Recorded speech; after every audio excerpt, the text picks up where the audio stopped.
All right, has anyone noticed this trend among some of our government experts lately? It starts off with them telling you a thing. If you question the thing, you will be mocked, ridiculed, and potentially censored. It then turns out later that the thing that they told you wasn't quite as true as they promised you it would be. And when you point this out, they revert to telling you that, well, they never told you the thing that they told you. And then when you show them incontrovertible proof that they did in fact tell you the thing that they told you, they just suggest that you should be mocked, ridiculed, and potentially censored. I can't imagine why we don't trust these guys. If you're so confused and disoriented that you don't know where you are or where you're going, there are predators of the spirit who are much worse than snakes that are waiting in wait for you. And the probability that you'll move from aimless, hopeless, joyless anxiety to nihilism, corrosive bitterness, and genocidal fantasy in the fundamental extreme is very high. And so that's possession by a predator of the spirit in the desert of the soul. And that's real.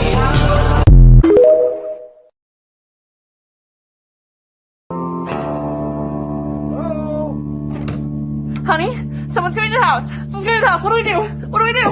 What do we do? Who are you call the pops? I'm gonna call the pops. We're recording you. No. It's okay. I'm just your neighbor. Coming by to say howdy. Oh, sorry about that.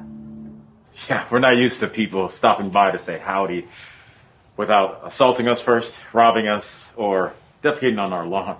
Sometimes all three. The trifecta.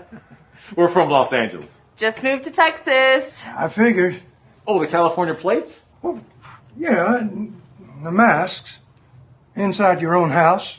No one else around. 2022.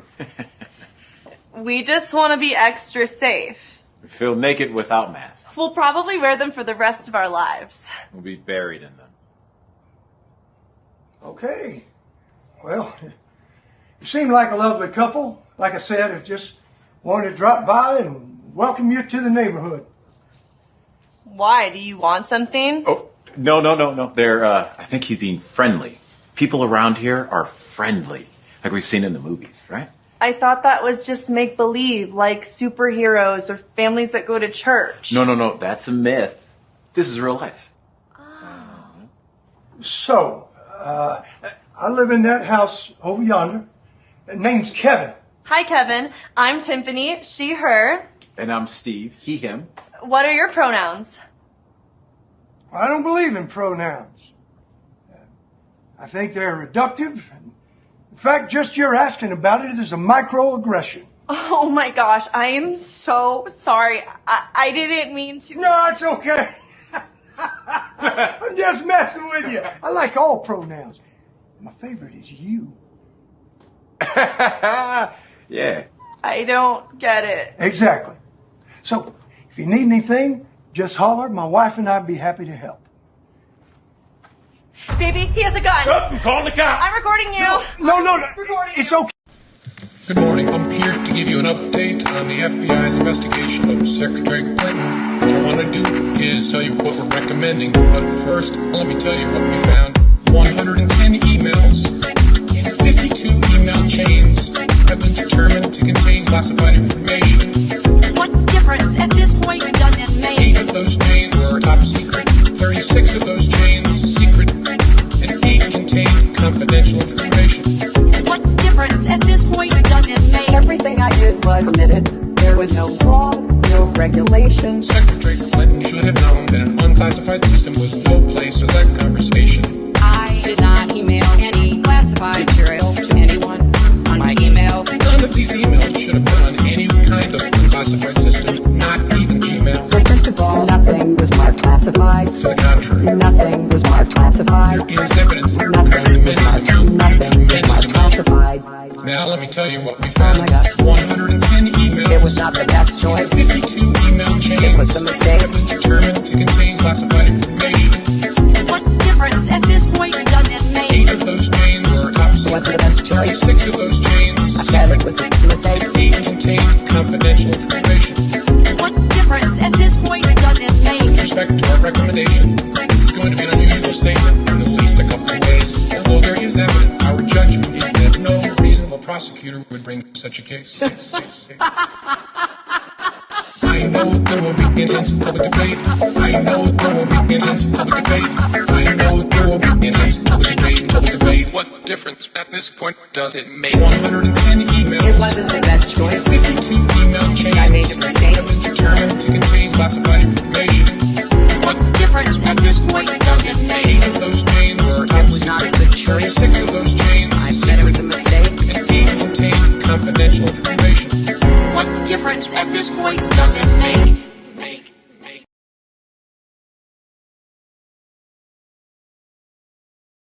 What's going on, Carl? Oh, jamming, man. I was dancing to that. Link's out there. Anybody wants to come up, it's forever. I just click your cam on and off to me, make sure you ain't so wacko, but open mic.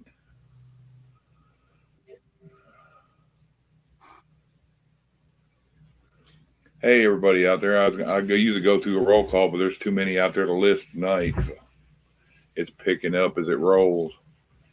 Let's see. Well, I'll take over. Okay, Benji stands alone. Debbie King, Chuck Psychobilly, Annalisa, Grumpy Troll, Bobby Forsythe, NC Debs. We got Christopher Sandor, Nora. Grace is in the house. Debbie King, did I say that? And then we got Frog and Patrick Lee and Tennessee Ridge Runner and Jerry Lee and Miss Miners too. Now it just jumped. Did I say Ship Kicker?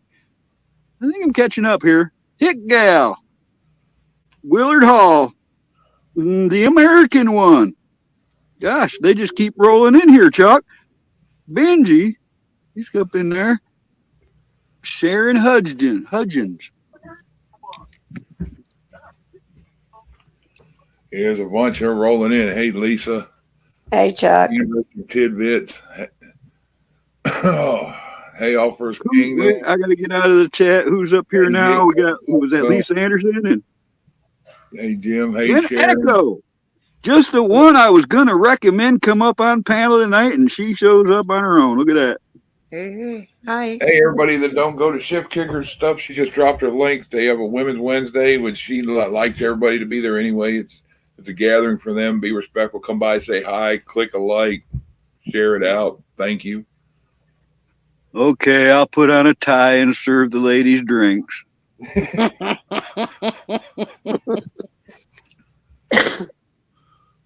She might run you over with her motorcycle. Hey, Grumpy. Schiff wouldn't run me over. All them bikers really like me because I sew their leathers and all their patchwork and stuff. Too valuable for them to be running me over. You there, Grumpy?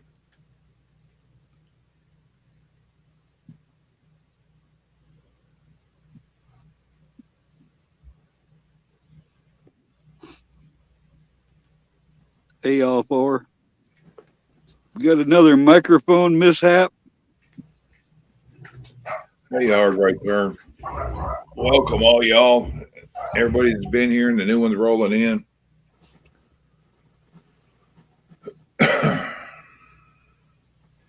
I can't read the names. I see Carl. Hi, Bonnie. Carl. How's your internet? Echo, Anna, and Lisa, Bonnie. Oh, okay. Hey, Lisa. Tim. Echo. Hey, Bonnie.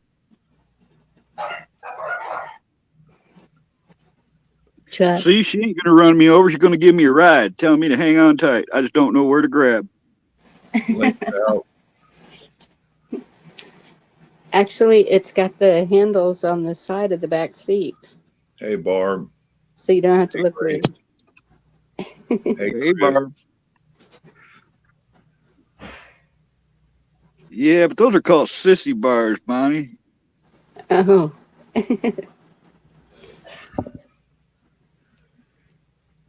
Yeah, that's why them Springer seats, them are the opposite of sissy. Then when you bounce on a Springer seat for 500 miles on a rigid frame, you know what you've been riding. Except I do motorcycle seats, so I'm going to put some closed self hard foam in there before I even try that. Yeah, the old ones used to be what, leather on steel. Yep. Not much more than a tractor seat. Hey, Grumpy, you there? Yeah, I can hear you, Chuck. Can you hear me? Yeah. Okay, yeah, I got it. I'm my way out in the country, so I ain't gonna get a connection, but I'll try to hang out for a minute, see how it works. Yeah, you Well, going if you through got bad internet, you're going to fit right in around here. Carl's got that pine tree antenna thing going. Well, hey, Chuck, thanks for having me up, man. I don't know you real well, but I appreciate you letting the troll on up, you know. You're welcome, bud. Anytime. It's easy to put it out there. As long as people don't show their Tic Tacs, that's good. Now, Grumpy, haven't you been in this community a couple years now?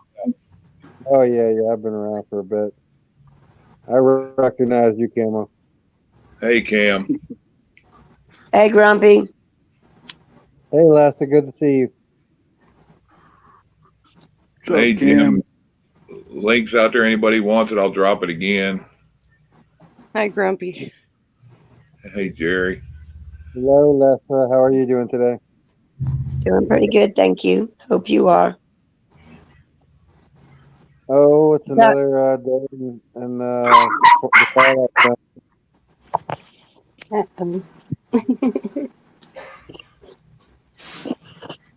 That woke up my chihuahua. Everybody in chat. Love y'all. Sorry about that. Can't see chat. I'll say that thing that Carl likes. Hey, everybody. Yeah.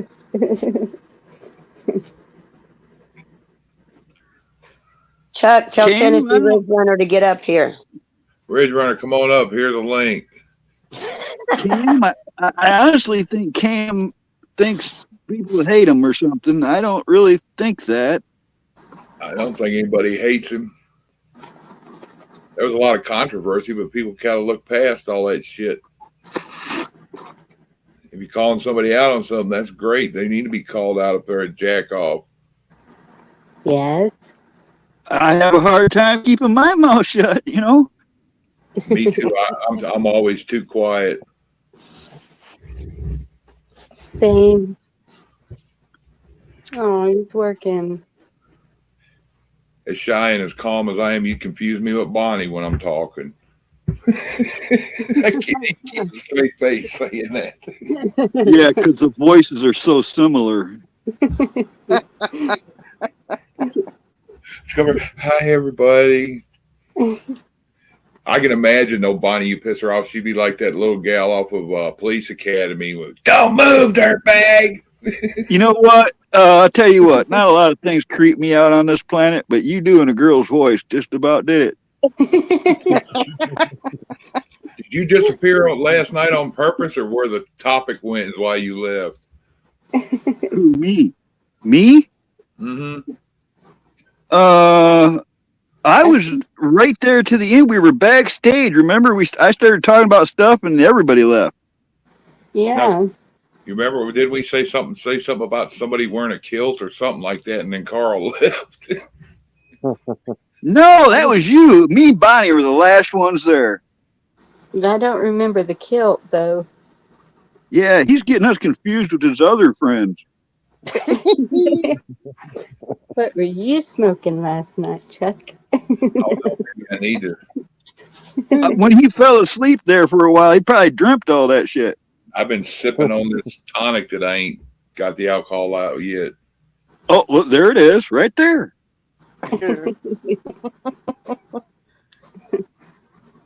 Oh, Ridge Runner. So how's that taste?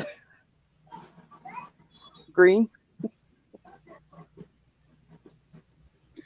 Well, Uncle Tifa, Cam, whatever you want to call yourself these days, you fucked with me and I don't hate you.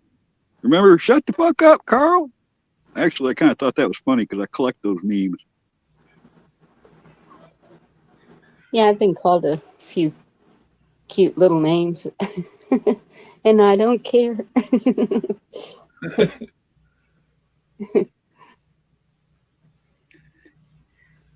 Oh, Chuck, you are there. Somebody asked how it tastes. Tastes like weed and love and 190 proof alcohol. He can't remember what it tastes like. What tastes like? What's taste? That 190 proof when it hits your tongue, you don't have any taste after that. Let's see. That whole jar full, after it was all the fiber was squeezed out of it, this is what's left of it. Oh, that looks potent. It was 90 days. When I took the stuff out, the material was brown, looked like wadded up pine straw. You know, Chuck, I'm an avid distiller. I used to make some of the best authentic absinthe on the planet.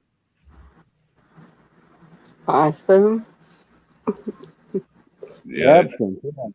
It's you know, it's basically wormwood and a bunch of anise and other herbs that used to distill back in the day that gave you kind of a little bit of a hallucinogenic, you know, twist on reality. Yeah, I think it's wormwood that does it all, ain't it? Yeah, well, they use 2 types of wormwood in there, but yeah, that's the main constituent.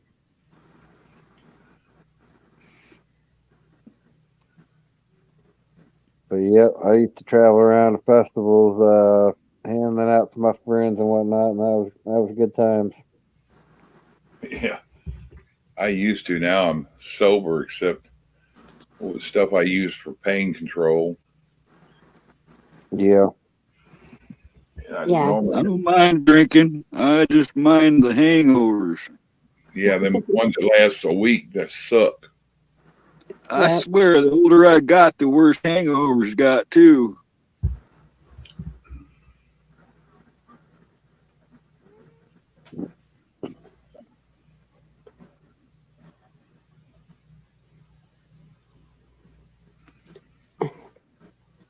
So how much of that there, Chuck, you got to sip on to get a little going? Huh? How much you have to sip on of that? What you got there?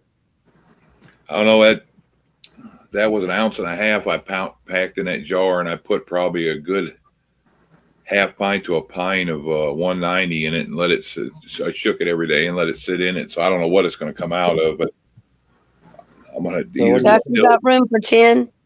Yeah. You take a shot at a time, or like a couple drops, or what?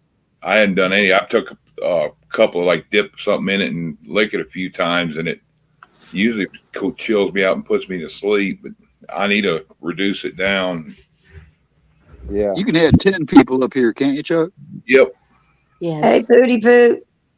You know, Hey, I didn't click on it, but I was scrolling through YouTube today and I saw a panel. Well, like I said, I didn't click on my feed, and it must have had 15, maybe more people on that panel at the same time. How the heck did they do that? Well, it depends on the service and what you pay. Probably business account or whatever. If you get Zoom and pay for the big one, you can have that many people. All right, Zoom will do it. Yes. I have heard of business meetings like that, so that makes sense. Hey, Hey, sweetie. T-Girl. How Hey, Chuck, hard you ever rate try, to you ever try the butane, Chuck? You ever try the butane? Oh, pushing it out with butane? Yeah. I've heard of people doing that in ether, but I have a buddy of mine used to make stuff with it. But Well, now I'm compelled to open my mouth again because some 10 years ago, there was people were doing the butane thing to make cash and all kinds of stuff, whatever. And the ones that used butane killed 2 guys I know. They had throat cancer in less than a year, and they were dead because they used cheap butane in that stuff. So if you are going to do something like that, make sure you're using high quality stuff. Yeah, you got to use quadruple refined butane, or you got to put a pack of charcoal. You pack the top of charcoal so it filters that butane before it hits the plant material. But yeah, you're right. You don't want to be using that dirty shit. Well, that's weird. When I'm on the phone, I can't mod. Hi, Donna. No, can't That's write in weird. chat either. Miss Minder Sue. Yeah, I can't write in chat. Yeah, I can't write in chat nothing unless I go into the private chat, Bonnie. But when I'm on the phone, there's no chatting while you're on a panel. Hi, T girl. I can't wait till I get my internet back. Ah. Hi again, everybody, and anyone I missed. Hello, hello, hello. Echo, echo, echo.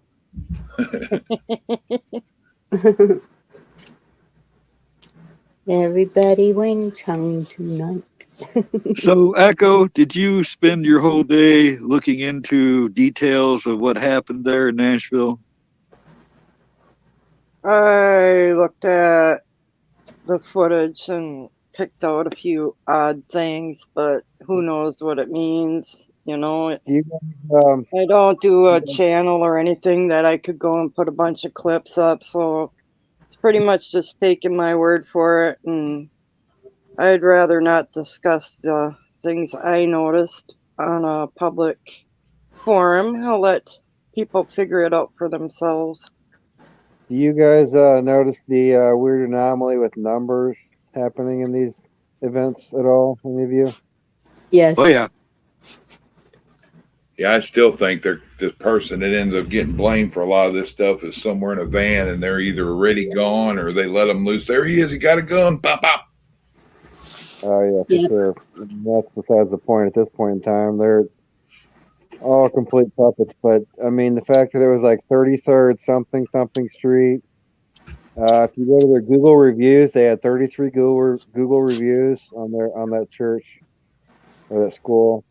If you take the amount of students divided by the amount of teachers there, it was 666. And it looked like Hogwarts. It was painted white. You notice that? Well, these people that do these types of things, they are, like if you look at the elites, they say that everything we do is about numbers and signs and symbols. So if you know what their numbers, signs, and symbols are, and you look close enough at the event, they always have their fingerprint on everything. Everything. Yes. And at the same time, the largest Pew store in Tennessee, I think there was like 16, or I don't know how many AT false people showed up, like they were going to try and close them down. And conveniently, congressmen were in the area and chased them off. Isn't that kind of weird too? I don't know if I followed you there, Bonnie. You said something was going to get closed down. Say that again. The largest. They went there to a gun show. Or a gun shop. You can say gun. You can say gun. That ain't a biggie. Hey, David Ann, what's up? Hey, Jim. Yeah, I mean that's a given. That's the ultimate agenda here. Obviously, it doesn't matter what the kindling is for the fire. We know what the fire that's the start is. It's the same thing when Uvalde happened. It's took care of, Chuck. We had a NRA convention going on. Same time. Convenient, huh? Well, you know who that the NRA serves, right? I mean, they're yes. Member. They pretend to be for the people, but it's just they control the narrative of the the patriot sort of symbology, and I don't think any of them agencies that promote and pretend to be for the people are actually for the people. No, not particularly, but they do fight for us to be able to keep them. it appears that way, but until they flip the script, I mean, ultimately, like, I don't know if you know who, I can't even think of his name right now, but he says, if if the people want a savior, we will provide the savior. It's like a philosopher from like 30s or 40s who was all about Bolshevikism. He was a guy that was like the head of deceiving people. Yes. And this is, over almost 100 years ago. He's You like, talking about Operation Trust? No, I'll have to look it up, man, because I'm half asleep and I can't think right now. But been already working 12 plus hours a day. Albert Pike. Pike said, when the people want a savior, we will provide that savior. Wow. And, that's 80 something years ago, and it still exists to this day. Yep. Yeah, a lot of old stuff is coming back to me today. All day long, I've been thinking about a book I had back in the early 70s. It was called The Secret of Nim. And in 1982, they made an animated cartoon. It's like a movie called The Secret of Nim. And it's a story about these rats and mice and everything that escape this place called Nim. And they live underneath this farmer's house and all, and that's what the book's about. But it's actually based on something that really happened. I can't remember the guy's first name, but his last name was Calhoun. And a long time ago, probably in the 30s, I think, 1930s maybe, he was doing experiments on population growth. And before anybody says, "Oh yeah, but those aren't humans," well, rats. He was using rats, Norway rats, which have a very precise social behavior, and he put them into areas together. Like 8 rats, 4 females, 4 males, and he watched the population grow. And he did certain things to the environment and manipulated it in a way to where, before long, a couple of the alpha males took control and barred all other males from entering the area where the females were. They would kill them if they tried. Some of those males turned out to be homosexual males in the end because of this. Then the females started, the society declined. The females were eating their own. There were murderous rats. There was homosexuality. There was all these things that came into play in this. It was called, one of them was called Universe 25. Google Universe 25, and you'll see where they've been talking about the behavioral doing the math. Huh? Rat Utopia, the behavioral thing. Yes. And you'll see that some of the same phrases that they're using today when they talk about population were used way back then. There's been a steady move towards this type of thing throughout our whole life before us, before we were alive. And the more you dig into it, man, the more it really makes you think. At least it makes me think. Yeah. Well, and they use rats for everything. Makes sense. Well, he tried different things at different times, and I mean, I don't know. It's just, I was going to look later, I'm going to look into it, but you remember the film Willard? I was wondering if that had anything to do with it. If they were inspired by that. That was the first movie I went to see. Oh, really? Yep. What was You that might about? have said that before, but that was before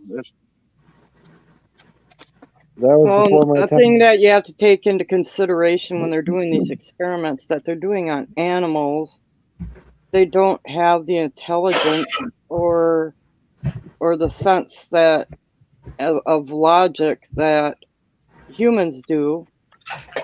So if you degrade a person's logic and education and morals to get them to that point.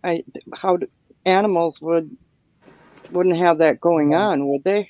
I mean, My opinion is that what they do, like you're saying, is that they degrade us to get us to that point because they know that the average human, when they're in their highest point, could never ever sink to that level. So that's right. why when you see the degradation of society around us and the way they Yes. destroy and reduce society, is to get us to that point of that animal mentality. There That's you why go. they experiment so much with rats and mazes and all that, because it's deductive reasoning they use, and they figure that at a lower level of subconsciousness and even IQ that everybody results to that and what they can do at this point, and it falls into place. So. Do you know what the acronym NIM from the secret? No. Ah, Carl. Carl, tell us about the acronym, damn it. The Fade cliffhanger it here. out. Right. Well, we have seen them trained to be able to do a lot of things. Did you see Grace? Where'd it go? They use rats to run electrical cords through the walls. I Yeah, can see it in my they daily trained life a lot. right now. I mean, this is not. I'm dealing with this stuff right now in my life, because I'm. Yeah, I'm not going to tell you guys what I'm doing, but I'm building some things up that are becoming great, and I'm seeing people around me that are like feeding a feeding frenzy of rats. Like intellectual incompetence, like running around me, trying to defeat me. Yeah. It's insane almost what I'm dealing with.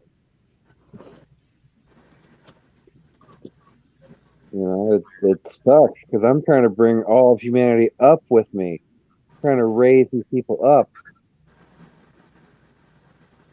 and I'm seeing the degradation of everybody. I mean, not everybody, but there's a lot of people that are succumbing to this degradation.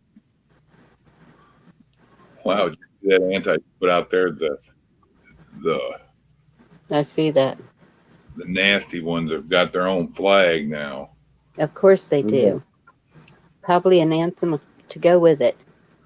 To me, that's like waving a bullseye, but nothing violent about it. It's just some people out there it would be.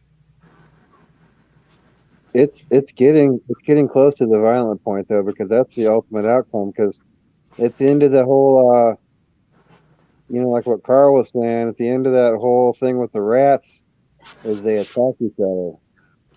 Yes. And that's what comes next in society. Yep. They're counting on it. Basically, like the snake eating itself. Yep. Oh gosh, yeah.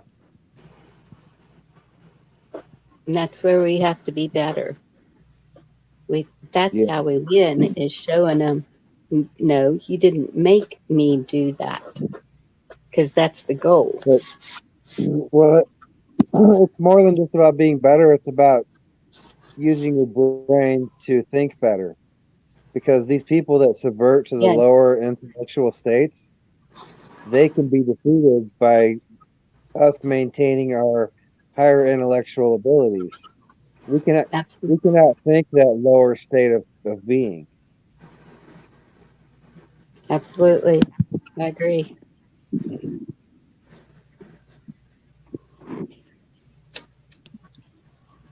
Taking the high road over the low road. Yep. Rise above it all or drowned in it. Yeah. That makes me think of Maggot Brain, that old song from the 60s. Rise above it all or drown in your own shit. I wasn't around in them days, but not too far from it. I'm a 79er. Well, there's a lot of sayings that go with that. playing in the pig pen, and Yeah. Don't crap where you eat. yep.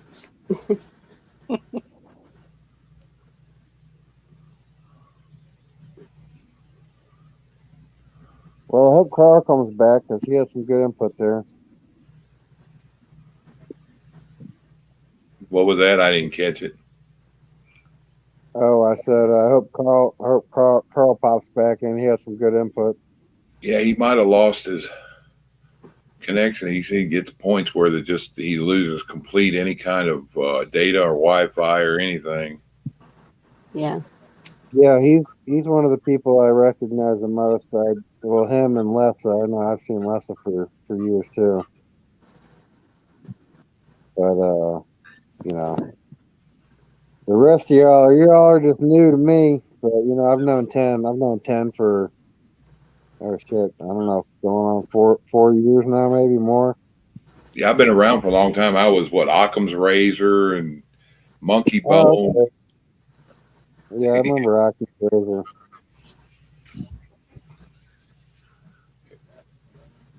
I used to go by my full name in chat and everything, Anna Marie Kimball.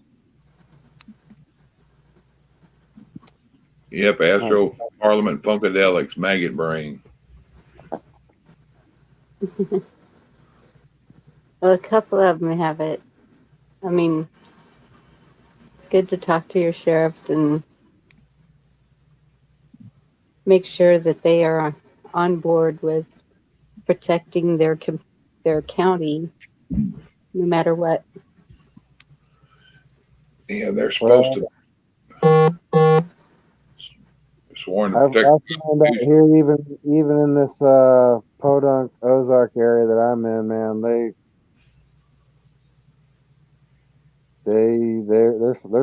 serving the government. Yeah. Everybody's so indoctrinated, man. You can't trust nobody these days. I lost Lisa too.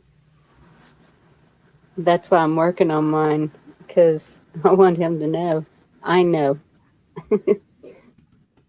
Well, I had a guy down here that was trying to do the same thing, and he thought he was doing good and this, that, and the other, and it didn't turn out that was the case. These guys, man, they'll curl a lip and smile and pretend like they're good people, man. But when it comes down to the nitty gritty, man, they're self-serving government servants. Yep, they're guarding the piggy bank. Ain't no two ways about it any way these days. It's going to come down to the very end when it's us versus them, and then they may be forced to serve the people. But up until that point, I just don't think they serve the people anymore, no matter what. That's my opinion. Could be wrong. I think we're way past them serving the people, expecting them on any level to serve the people. Really, honestly, they're just way too drawn into the system.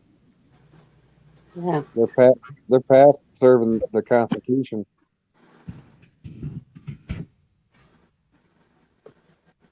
It's a sad state, man. I wish I could say different. That's just what I'm observing, and believe me, I'm pretty close down to the line of what like there ain't nobody observing what could be observed in this particular pretense more than I could. Wish I could share more with you about that, but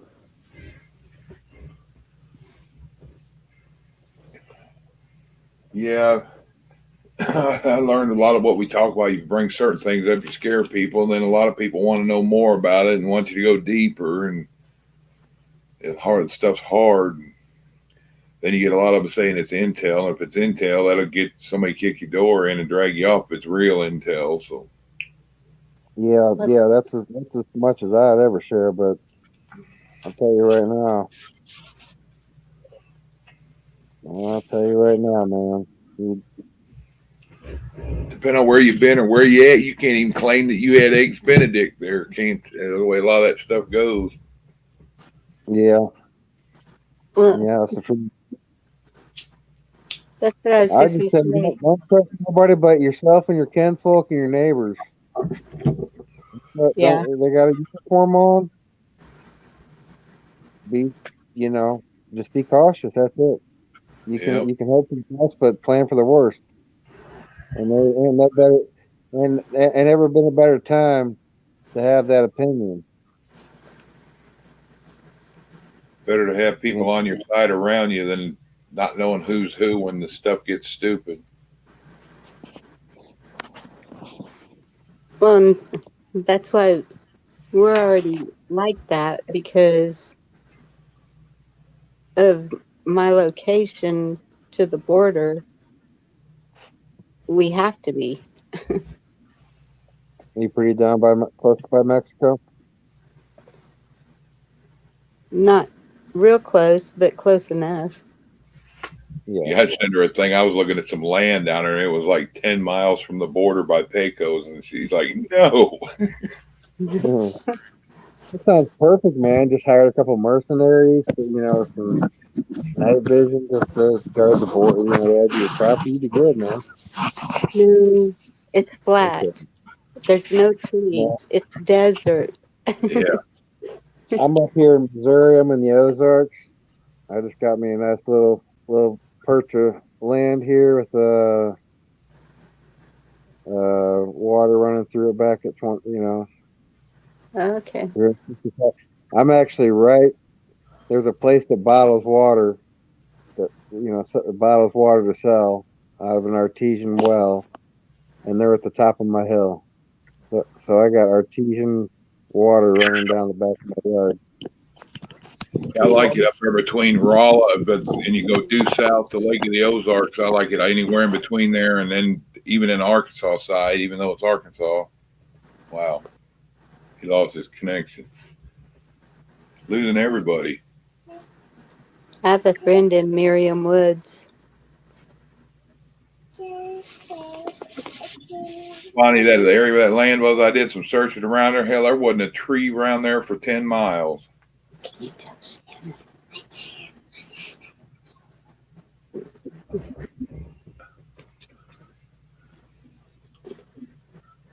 I believe it. I didn't see not one when I was looking. Hell, it's so flat over you couldn't hide behind anything out there that somebody couldn't see you. And if you look at my videos, you see all kinds of hiding places. Yeah. That wasn't nothing there. That was like well, I guess if you had lights out there, you could see forever, but. Yes.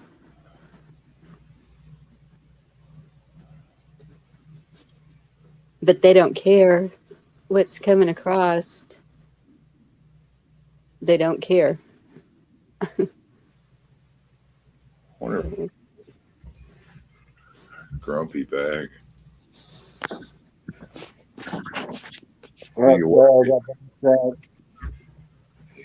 I can hear you here. All right. We'll see how long that holds. My signal ain't that great.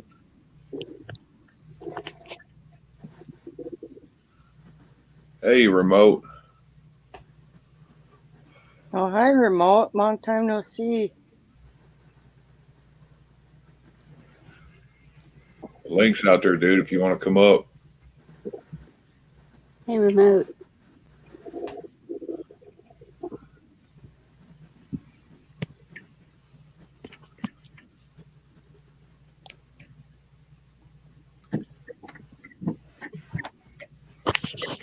Yeah, I was looking for some things to throw up, and it looks like everything I'm looking at, everybody's consumed with the school thing. So.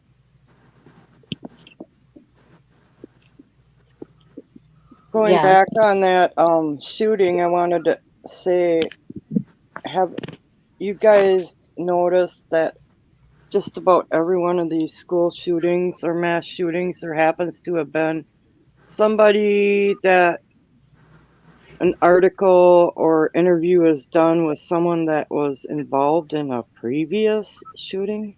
Yeah, like that lady. It's like, I'm starting to get a little suspicious of that.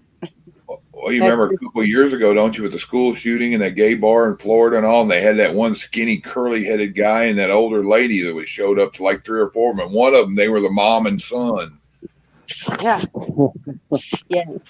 It's like the riots, and you kept seeing the same person at each one.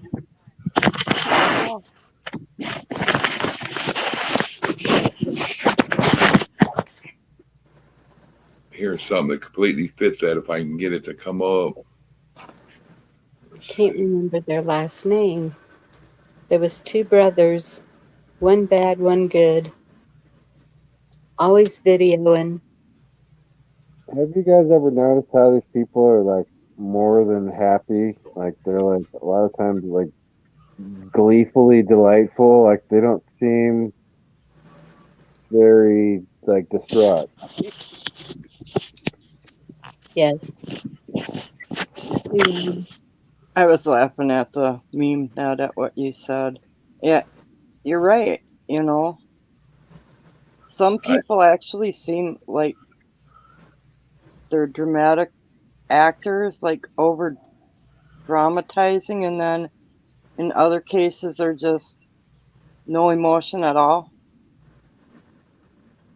Yeah, Just the seems so emotions, fake. they don't match up with like reality. It's not like what you would expect a human to be feeling at that particular time in a situation. It's just like it does not match up.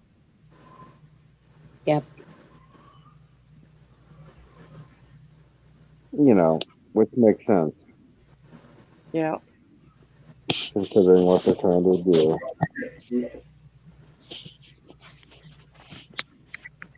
But if we notice that, we're crazy.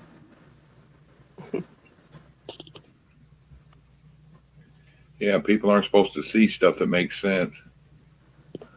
No, 1 + 1 does not equal 2.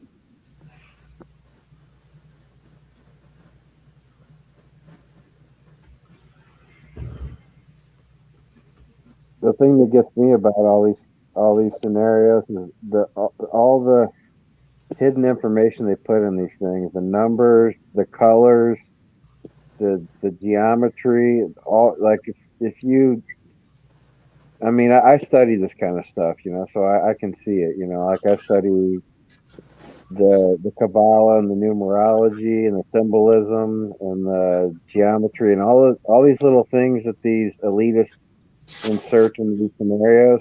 I've been studying that stuff for half a decade. So when they put that stuff in there, I pick it out like instantly. I'm like, oh, okay, there it is, and there it is, and there it is. Yeah. You know, when these elites they talk, they say, oh, the elites they talk in numbers and symbols and this and the dates and everything. So did you look through that footage and notice the 7-7 by the knight, the armor in the I don't know hallway? if I saw they had a lot of red and white symbolism repeatedly. I mean, the 33s were up the chart. If you divided the amount of students by teachers, it was 666. All the teachers' ages began with a 6. So all the students that were, or the amount of people that were killed were 3 and 3. And then all the teachers' ages were 6. It was like 61, 62, 63 or something like that, 666. If you divide the amount of students by the amount of teachers, it equals 666. I mean, it was just endless. If all you had to do is just keep looking into it, and it just kept getting deeper and deeper and deeper into the same numbers over and over again.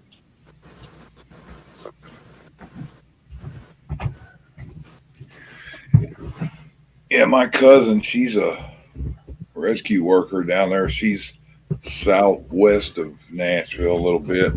not very many miles, but I think like 20 miles south. Yeah.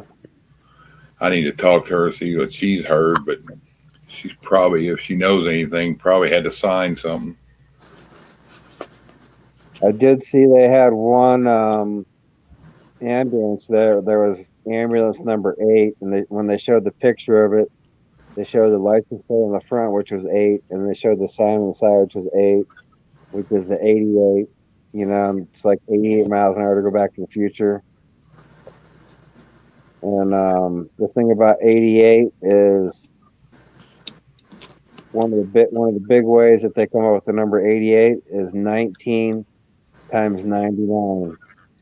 So 19 is the amount of years in the moon cycle, and 99 is 9 plus 9, and 9 times 9 equals 18 and 81.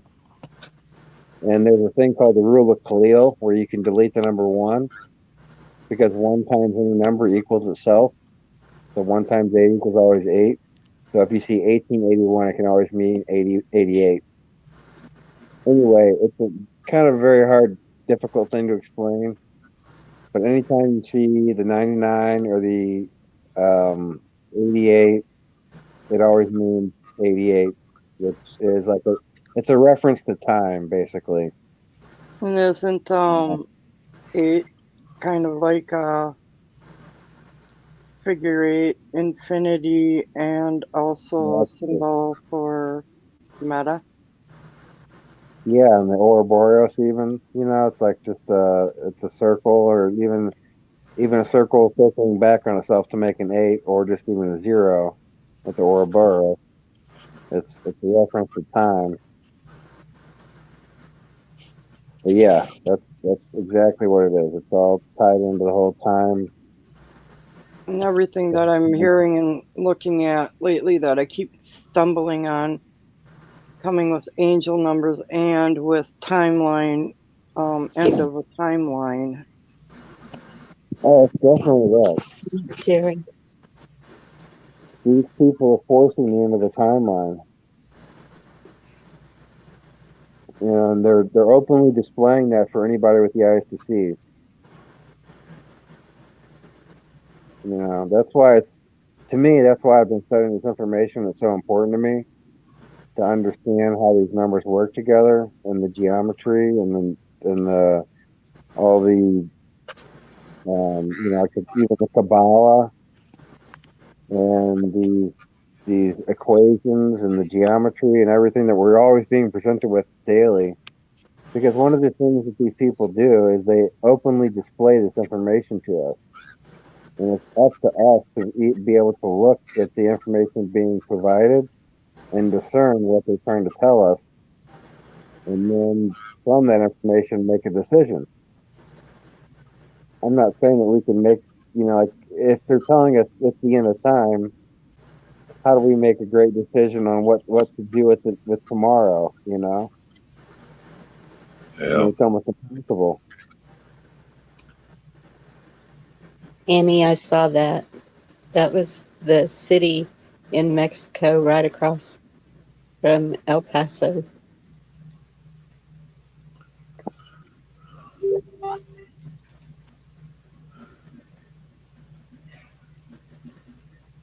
Oh, I stayed up an hour past my bedtime. I hate to say I'm gonna have to jump down, you guys. I'm trying to start a new thing about getting to bed earlier and start getting up and walking in the morning and at night, and start getting myself set into my summer scheme of things where I'm up and at it and get my stuff done early in the day. So that's a good plan, especially nowadays. You playing a garden, Echo? yeah, I think I'm going to be doing mostly pot gardens that I can keep behind a fence, because the last few years we've had a hard time keeping a garden that doesn't get raided in the middle of the night by, I don't know who they are, but they wear tennis shoes. No, Yeah. Human raiders. Yes, human raiders. They even are very sneaky about cutting the corn cobs off from the corn. So yeah. I've got solutions for animal raiders, but humans, that's a little more complicated.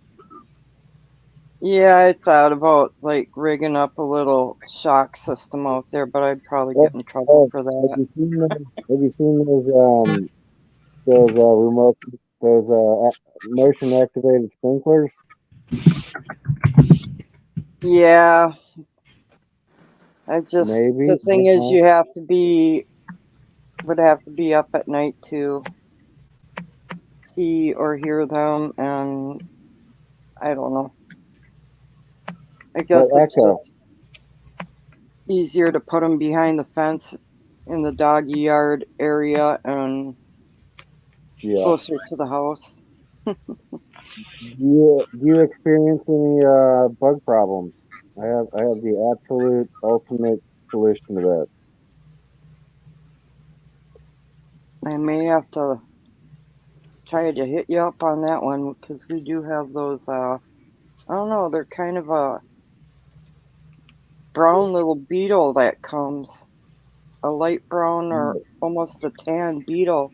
We didn't have those before. They just started coming here the last 5 years or so, and they Check eat this out. everything. Have you heard of DMSO? I'm not sure. It's called dimethyl sulfoxide. It's a byproduct of the paper milling industry. So when they take like pine trees and stuff and they turn into paper pulp, one of the things that comes out of it is a solvent called dimethyl sulfoxide. It's commonly used in like the chemistry industry because it is a solvent that dissolves both polar and nonpolar compounds. So polar is going to be like water, and nonpolar is going to be like oil.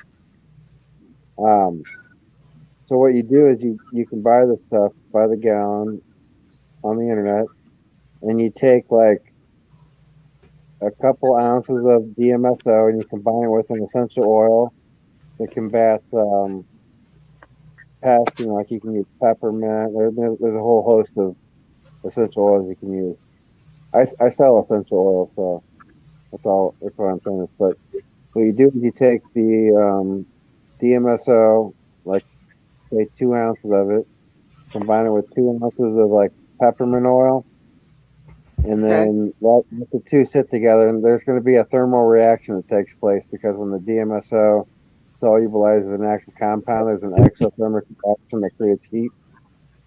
So you got to let that take place, and then you add that to like 2 gallons of distilled water. I mean, if you're in a pinch, you can use regular water, and then put that in a pump sprayer, and then you go and you pump spray that on the undersides and the overtops of the leaves. And what the DMSO does is it solubilizes the essential oils and it makes it penetrate the plant tissue. This is the exact same technology that they use for glyphosate. If you look at the Okay. patents on glyphosate, they're taking glyphosate and adding it to DMSO to make it systemic. So there's two types of pesticides: systemic and foliar. Systemic means that it comes from the inside of the plant. Foliar means it sits on the outside. So most people that use essential oils to combat pests use a foliar method of application. And when they spray it on the outside of the plant, every time it rains, it washes that application off and makes it less effective. When you make it systemic, it absorbs into the plant and um, it becomes unable to be washed off. It Okay, gets so the absorbed by plant the plant. itself becomes its own pesticide then. Exactly. The same technology glyphosate uses, but you got to look into their patents and read about how it works to figure out what they're doing. Oh, okay. Well, thank I you. work with sustainable farmers all over the world with my company, and one of them grows a plant called the pepper bush, and the pepper bush is like literally the most anti bug plant on the planet. And I'm going to be like the sole importer of this pepper bush essential oil, and it will be the thing to combine with this DMSO to spray on your plants, and it will basically give all of your plants the exact properties of the pepper bush. Wow, thank you. And some of that stuff they're putting out there too, and the stuff they're dropping in out of planes, some of them forever chemicals, and Yeah, a lot of those forever chemicals, like anything with glyphosate, they're combining with this DMSO to make them even more effective. And all we have to do is read their literature and take the good parts out of it, like the DMSO, and combine it with other things like the pepper bush or peppermint or whatever we have on hand, and we can do the exact same things they're doing, but naturally. yeah. I even have a way to completely stop any sort of virus on the planet. I have enough of it on hand, I can cure my entire county. It's finished. Forget about fucking, what are they talking about, for Horse COVID? paste. Say it again? Horse paste. Yeah, forget about that shit. Forget about that shit. I got something that's even better for pennies. And you can make 5-gallon buckets of it that'll cure your entire county for $100. Wow. I ain't lying. I've done it.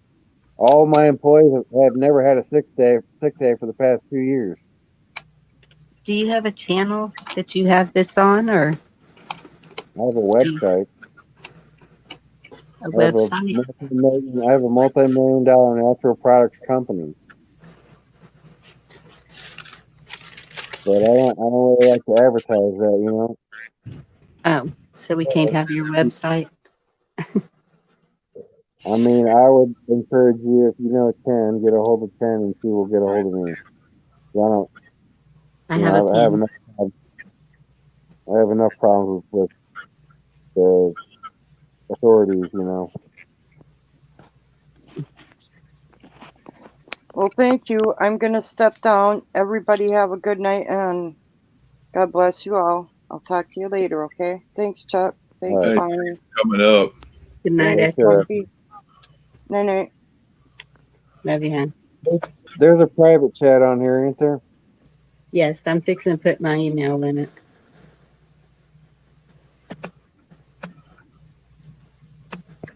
I'll put my website. You can contact me there through the. Oh, okay.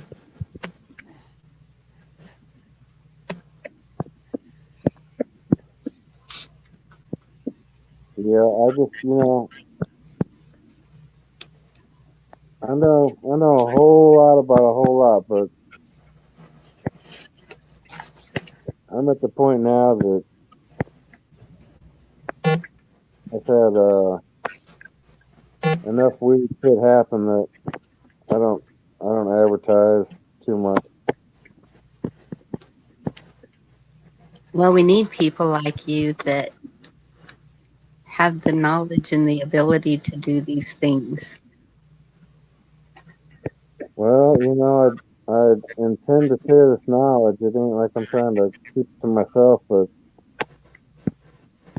and I've talked to Ten about coming up there. I'm gonna try to do a thing with her and do a special like sale, you know, where I'm just kind of selling this one idea because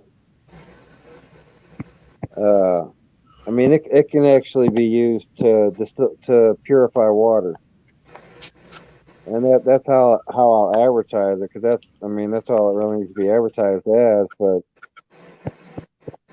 that's a major one. Is that a bulkwholesale.com or is that a? Sorry, there you go. I screwed that first time.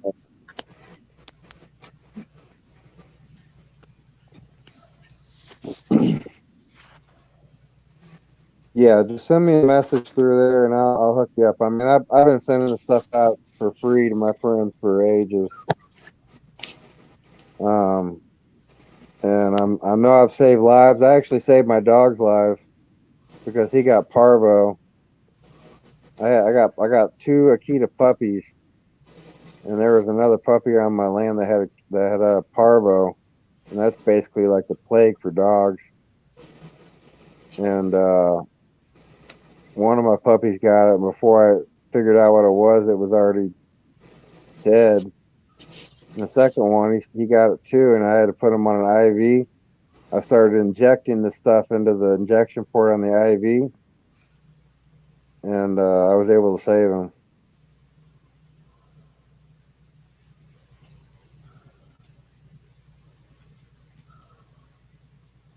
Here, I'll drop it in the chat. They can all see it. That's awesome. Yeah, parvo's not good. I mean, there's a scientist that was working for the CDC. He went down to South America with this compound to do a study, and he cured everybody that had what's that called, that parasitic disease from mosquitoes, malaria. So he went down there with the stuff and went into this town, and they started testing people. And everybody that had malaria, they had cured within 48 hours, except for two people. They put them on a second course, and then they were cured. And then he came back with that case study, and the CDC blocked him and fired him. Wouldn't let him tell nobody. They want treatments, not cures. Yeah. But the thing is, it cures everything. There's a guy that got cancer, and somebody gave him a bottle of this stuff, and he was a rich man, so he just took off on a boat he's going to circumnavigate the globe. He gets halfway around the globe, stops on the west coast, goes into a doctor, and they're like, you don't have cancer anymore. He's like, what?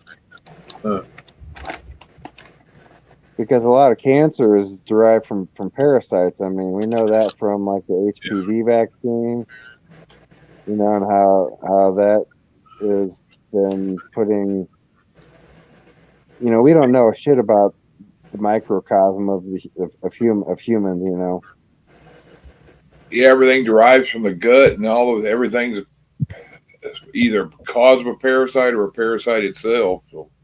Exactly, basically is what it is. And this particular thing neutralizes all of that. So if your cancer is derived from a parasite, it'll stop that. Wow. And it's pennies, just pennies. And I give it to anybody for free. Or I'll just show you how to make it even better. And you can give it to all your friends.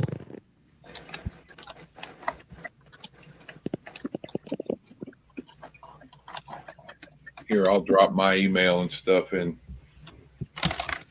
chat. Private. Let's see.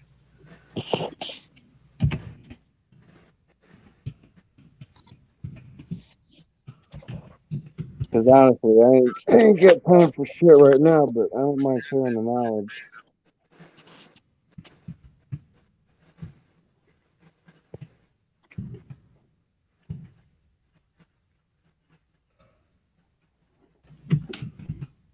That's your website? That's my email, and that's my phone number. I'll shoot you a text. Yeah, it's super simple to make, man. I'll tell you exactly how to do it. And I know, besides my dog, I know there's been a lot of really sick people that I've given it to that I don't know if they'd have made it otherwise. So personally, I think everybody should know about this shit, and I think it should be well wide distributed because it don't take up next lesson and it's super simple. Yeah, but they want everybody on petroleum-based pharmaceuticals, and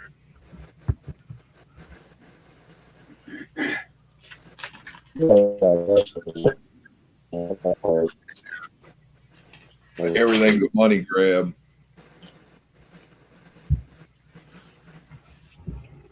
This is just the tiny little statistics that I know about because I can be a lot more. I got a guy that this property I just bought. He's a Native American Indian. Actually, the property I just bought, the Native American Indian church, and he sells this stuff, and we'll talk about it when we talk to you on the phone, Chuck. But he's curing cancer. He gives people a 4-month guarantee. He's like, I'll sell you this product, and then in 4 months, if you're not cured, you can have your money back. No fucking lie, dude. Huh. Wow. Not a lie. And it's working. Because what it does is it generates T cells. In the first stage, it generates T cells. And then after it generates T cells, it generates, what's the word? Stem cells. So first it generates cells that attack the problem, and then it generates the cells that repair the problem. Yep. Stem cells is all that stuff And they do with. He had a guy that was at 10% heart function. Started taking this. The fucking doctors told him he was going to die. He had no hope. He started taking the shit, and then after it was 4 months, he was at like 60% heart function, which isn't, like you're gonna live forever. But the doctor said like they're like, we have no explanation for how well you're doing. He had another lady that was at a cancer clinic and started taking the stuff, and she tried to encourage, and she had a 95% death prognosis. And this lady had a 50% death prognosis. The 95% lady started taking it and tried to encourage a 50% person to take it. The 50% person died before the 95% person. My goodness.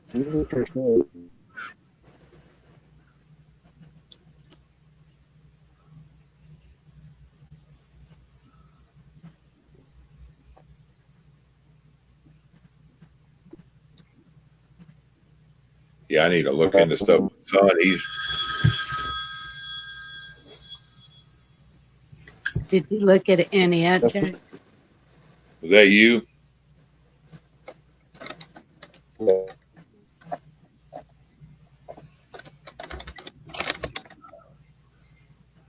Let's see.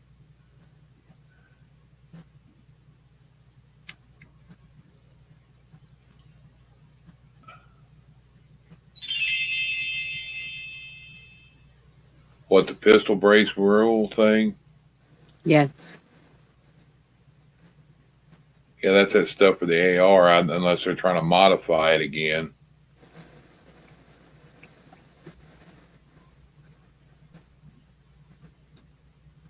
Nationwide block of ATF pistol brace rule in motion.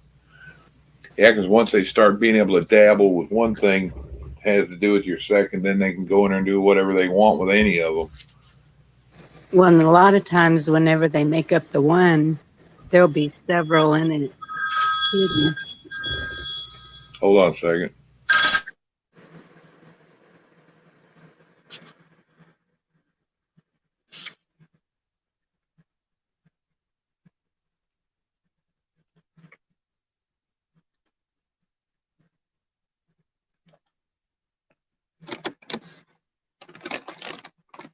think I'm alone now.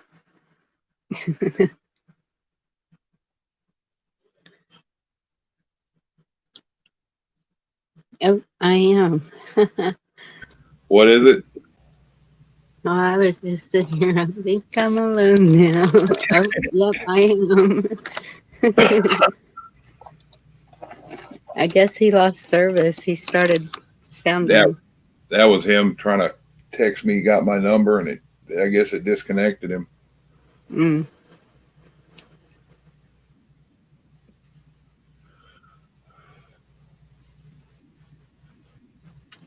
Well, I don't know what that was that I had on my arm, but I know what the doctor gave me made it turn really ugly and worse, and apple cider vinegar got rid of it. Yeah, the apple cider vinegar will do it, and Himalayan salt will do a lot of that stuff. You just dab it with either some of your spit or whatever, and put the Himalayan salt on it, or take a Band-Aid and put a dot of apple cider vinegar on it, and then put the Band-Aid over, and overnight a lot of times that stuff will pull loose, or a mole will drop off, or a skin tag will shrivel up. Let's see, he's in here now. Oh, no way.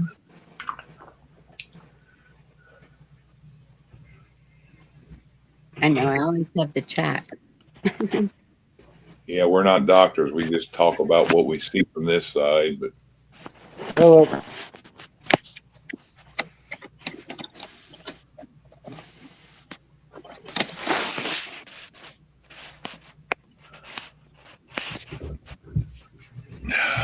let me show y'all something I found. It's nothing to do with anything we've been talking about, just a little humor. Figure maybe somebody might get a kick out of. Yo, look at this. Look at this. Yeah. It's coming, bro. It's coming. Yeah, pull it. Oh shit. Oh shit, man. This is so close, man. Come on. Watch out. What the fuck with you on shit? Man, what the fuck, man? What the fuck?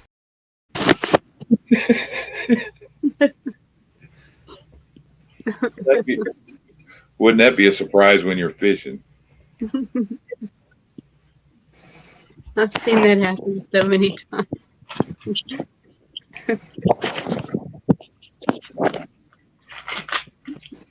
I'd be thinking alligator sauce piquant. Most people be thinking I need to go to the bank.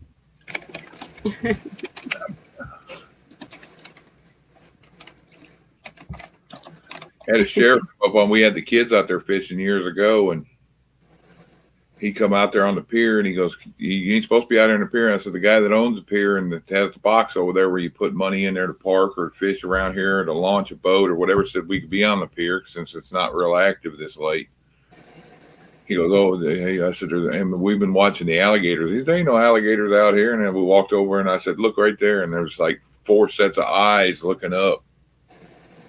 He got his light out and looked. He goes, "Maybe they are." He goes, "If they get aggressive, since you got kids out here, you don't have to be licensed. If you want to pop one of them, if they get aggressive, get them."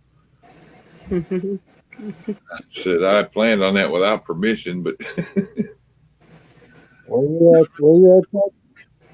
Huh? Where you at? Me, I live in East Texas over there on the I-20 corridor, but I'm close to Shreveport, Louisiana. Okay. That's when I lived in Shreveport or by Shreveport. I wasn't in it. But. Yeah, we don't see too many alligators up here in the Ozarks. Probably gets too cold up there. Yeah. We've got some around Lake Jackson and what's that? Three Rivers? Is that what it's called? I've heard of it. I think this is what you're talking about.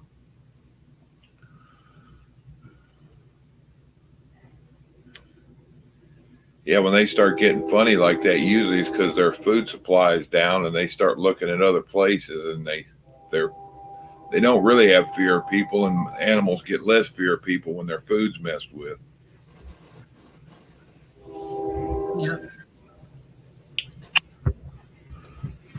So you got a train blowing over there, Chuck? Yeah, I got a train track probably within 700 feet. You've been freaking out about all them train accidents and shit, or what? Hold on, let me turn you up. He's so loud. He gets happy when he gets over here close. This one ain't bad compared to some of them.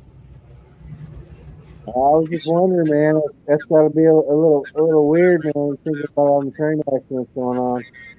Yeah, I don't like it. It freaks me out. Especially the other day, I seen one come through. It was nothing but tankers. Man, I was the first one by the track, and there was nobody behind me yet. And I saw that, and I backed up almost to my driveway, backed up 700 feet to get away from it. Yeah, that's gotta be crazy. You know, the one thing about where I'm at is that there ain't no train tracks nowhere around here. They had one train that ran down here. Where I'm at used to be the center of exports for canned tomatoes in the 1940s, and eventually that dried up, and then they just completely removed train tracks out of this entire area. So there ain't no train tracks for fucking miles. But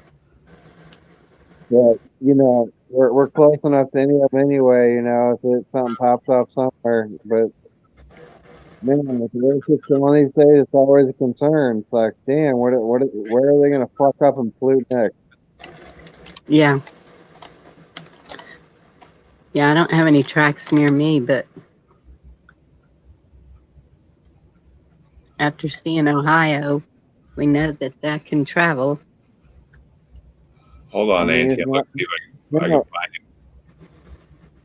It hasn't even been Ohio though, man. It's been like so many places, man. Like even just yesterday, there was South Dakota, California. Yeah. Yeah, I've heard there's been almost 2,000. Was that just this year or within the last year? And they didn't have that many for a decade before that. Yeah, I think I heard 1,600 in the past year.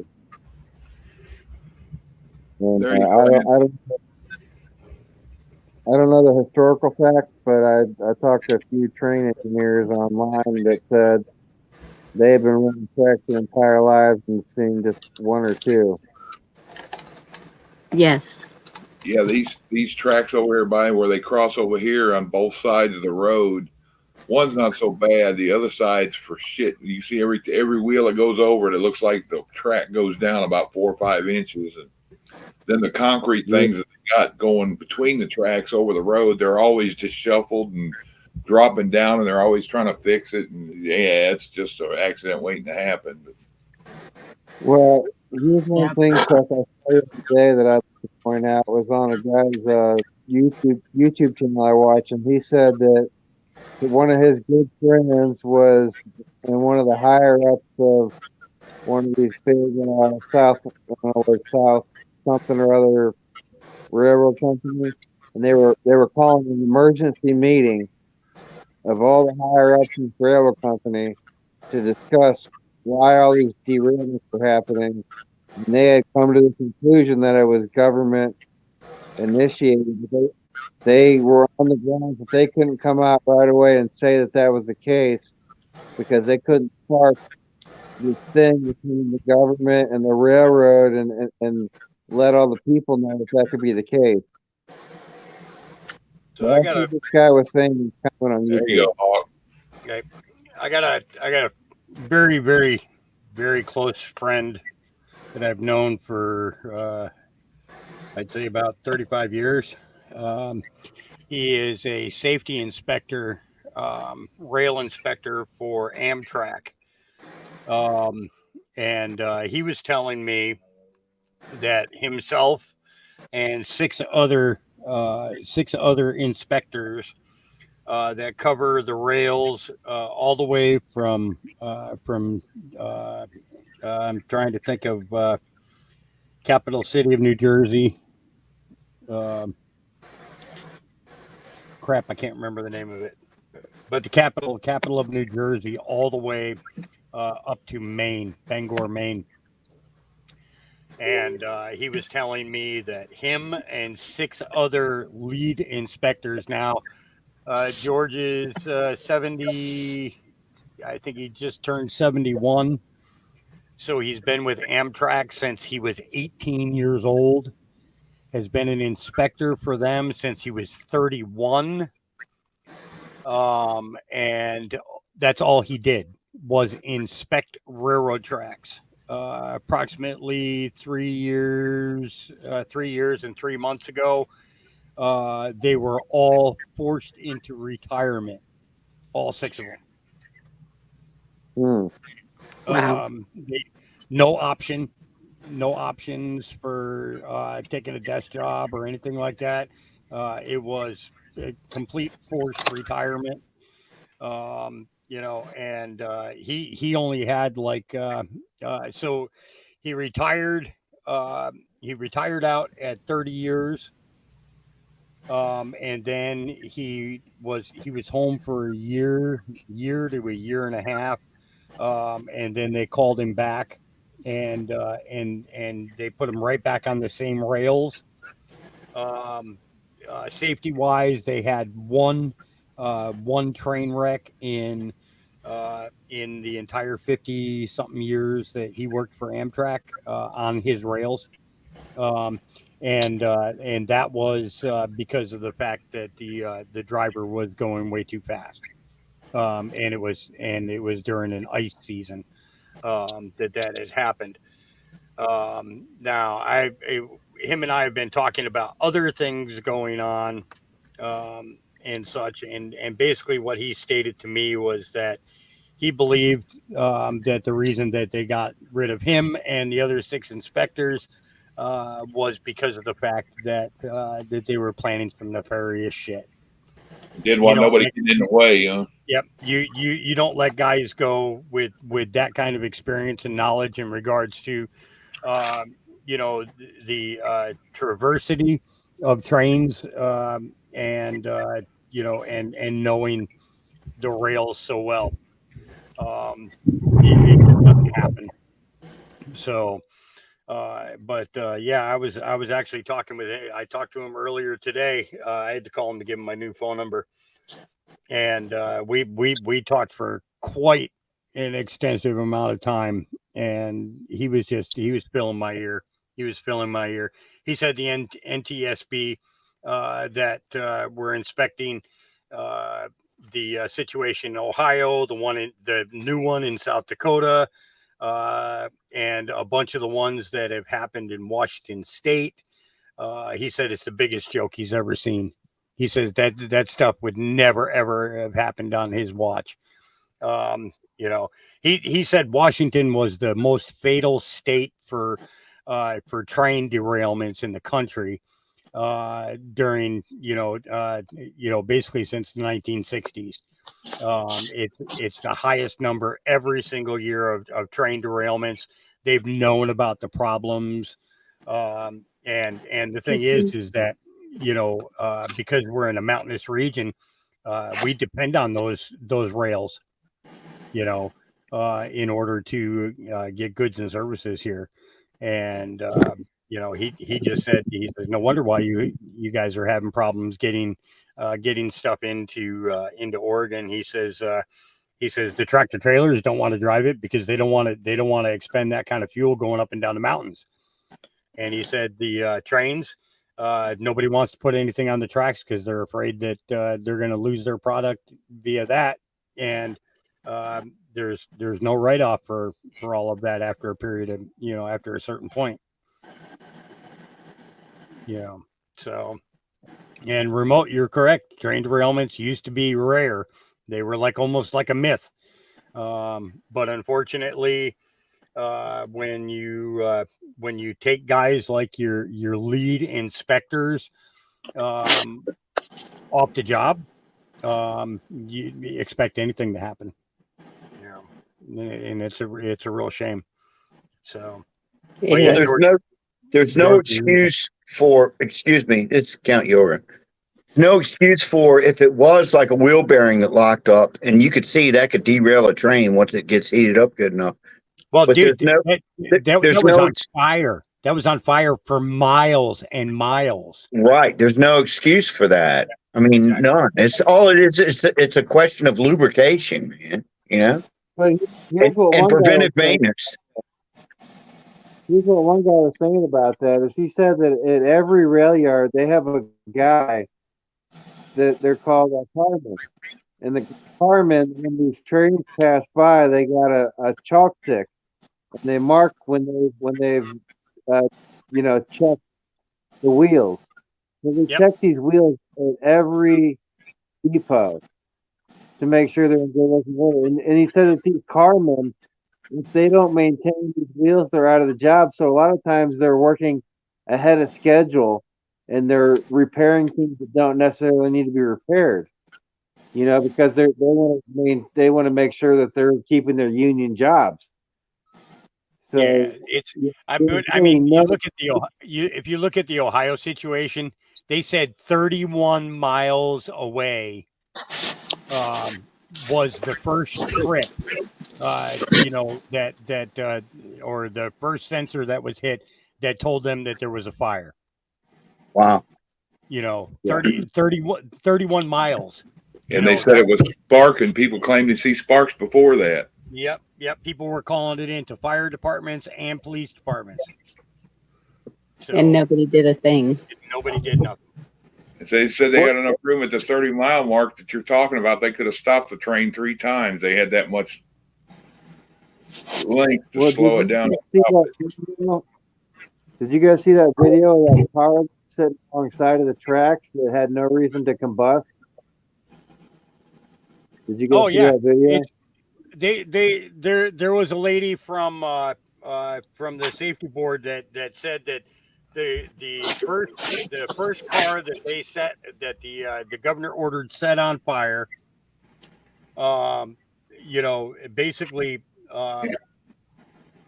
should never have been done because of the fact of the other 5 cars that were directly in line with that all were carrying a different substance. So there were it was like 2, I think it was 2, and 2. So three different items, of that quality, so you had 6 cars that all, were carrying hazardous materials that were not marked with hazardous materials. That's the other thing. It was, and they said the same thing. They said the same thing about the crash down there or the derailment that happened down in Oklahoma. There was a derailment down there that had a spill as well. And they said that there were no markings on the container whatsoever stating that there was hazardous materials. And the good thing is it derailed before it got to any type of population or got to a waterway. That is good. But even the people who were doing that were not wearing hazmat suits. So did they not know, or they were just... Nope. Think about the local firemen. Think about the volunteer fire guys who go out to stuff like this, yes. No warning whatsoever. And every one of them had to be ruptured first. There wasn't really no leaks until they caused them. And then the way they set the fires up, it made it even more toxic with the shit mixing together. Yep. Yes.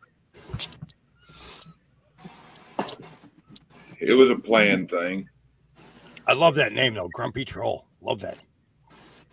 I worked for a super duper chemical company for 35 years. And whenever you have a super chemical company, you have to have a river, a highway, a major highway, and rail access. And we had,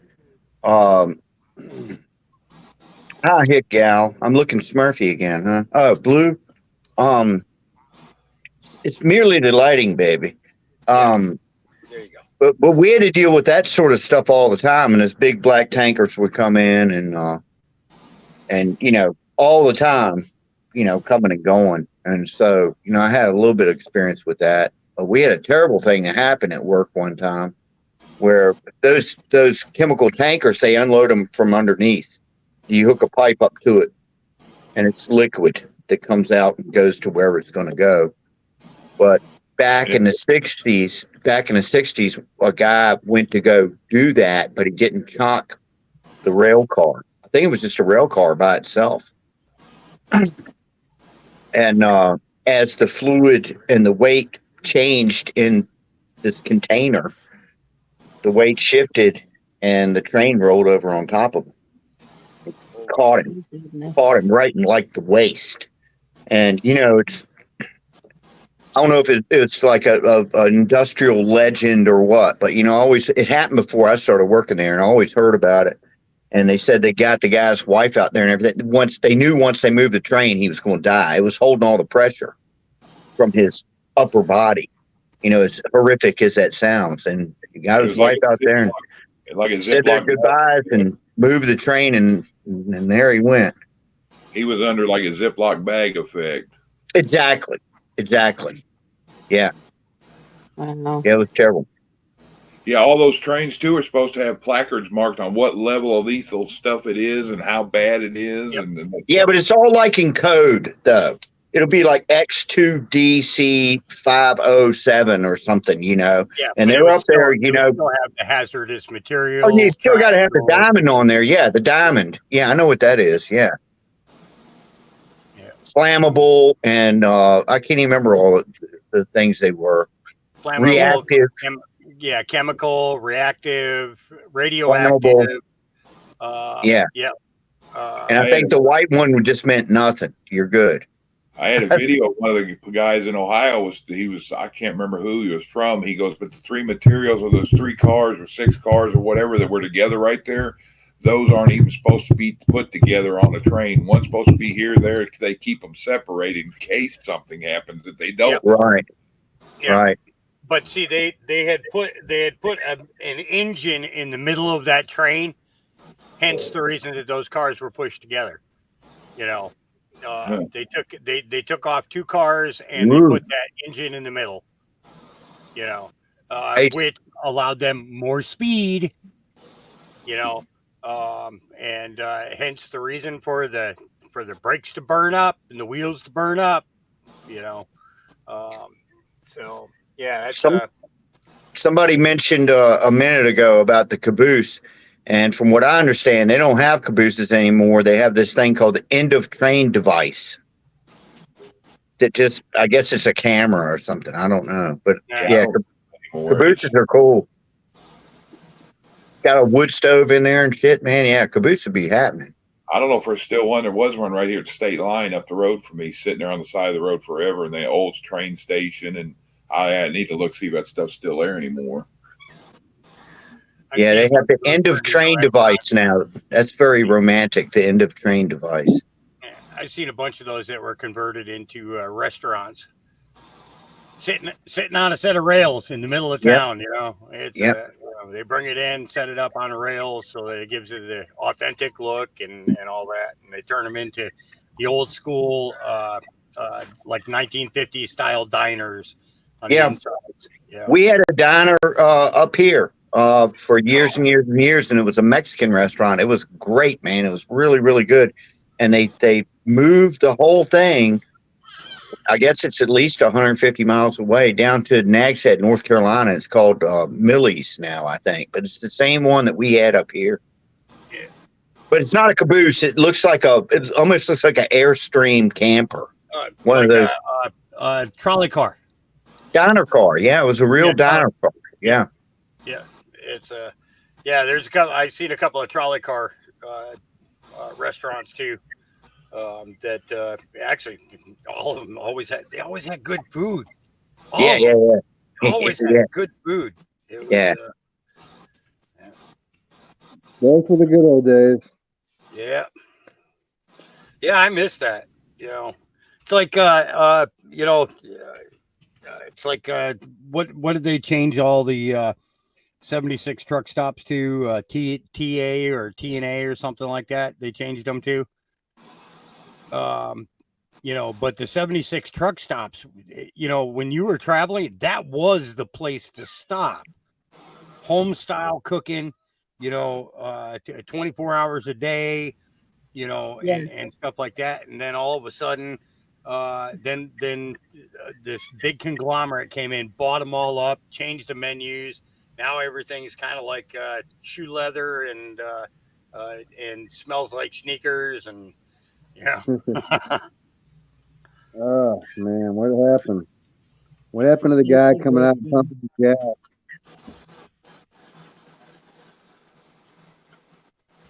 I don't think this channel is cliquish. I haven't heard. Yeah, I don't believe in those. If it is, I didn't get the memo. I'm not in anybody's clique. I say hi to everybody when they come in as I can, when I can. I invite everybody up. There ain't no clique unless you're making one up. Yeah, and there is no person named Ziploc. We were talking about the guy stuck underneath the train. I shouldn't laugh about it, but offer everybody a chance to come up. You want to come up, come up. You don't like it, they're free. There's 10 other billion places to go on YouTube. I'm sorry you're not having a blast. Yeah, I remember when Chuck had 30, like less than 30 followers. Now he's got well over, I think, well over 800 or 900. Yeah. So, where the channel won't grow, I don't get it. I don't get that. And yes, trains are under attack.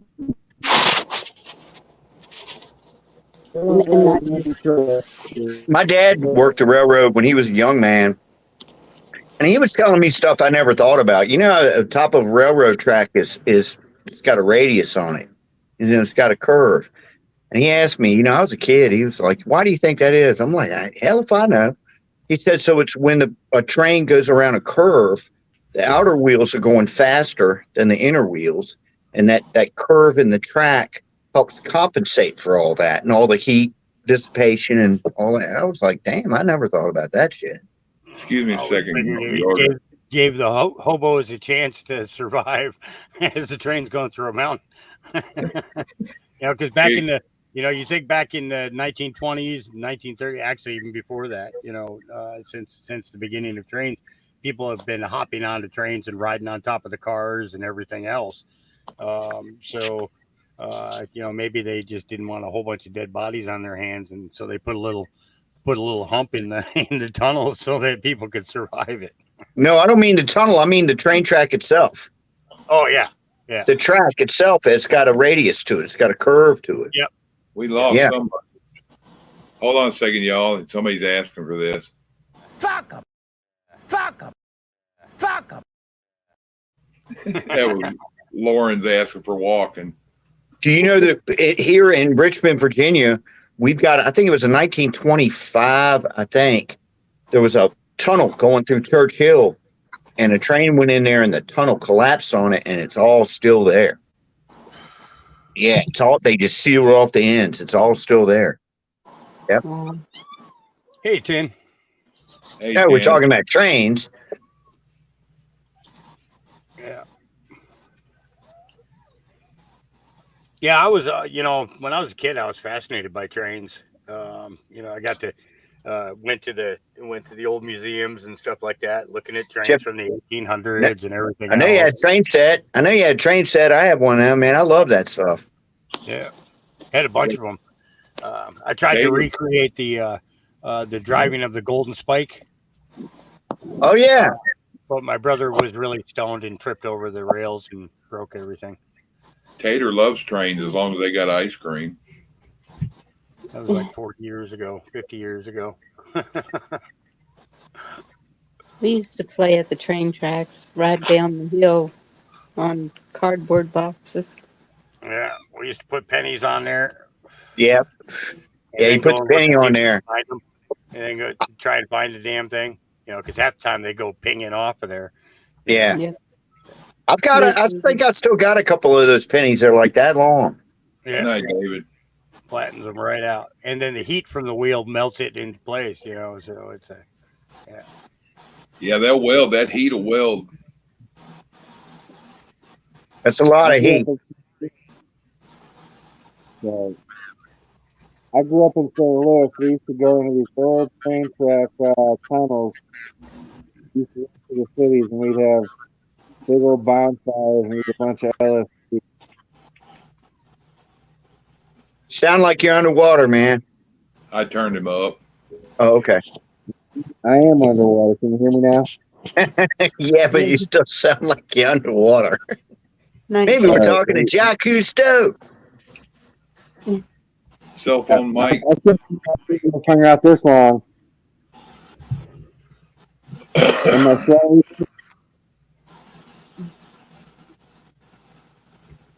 Huh? Who are you talking to? I didn't catch that. Am I slightly better now? Yeah, a little better. It's kind of like your thumbs over the mic, a little more. Oh man. How about now? Can you hear me now? Yeah, it's A little bit better. Yeah. Okay. Yeah, No, I you was went gonna kind of say, robotic just before you bounced off. You went kind of robotic, so I kind of figured it was a signal thing. oh yeah, I'm in a new location here out in the country, and I'm down on this ridge, and the signal just flies right over me, which I ain't complaining about. But what I was going to say in terms of railroads back in the day is, I lived in St. Louis, and we had a bunch of defunct railroad stations and railroad tunnels, and we used to go down in there and have some good old time bonfires, and we'd all eat a bunch of LSD and just have a good old fucking time. Yeah, we snuck into an abandoned, what do you call it, a roundhouse one time we found. You know, they actually take the trains, they come in, they turn them where on the they turn 'em. tracks. Yep. Yeah. Yeah. Yeah, we found an abandoned one. It was crazy. Yeah. What the hell was it? There was a particular name for that. Roundhouse.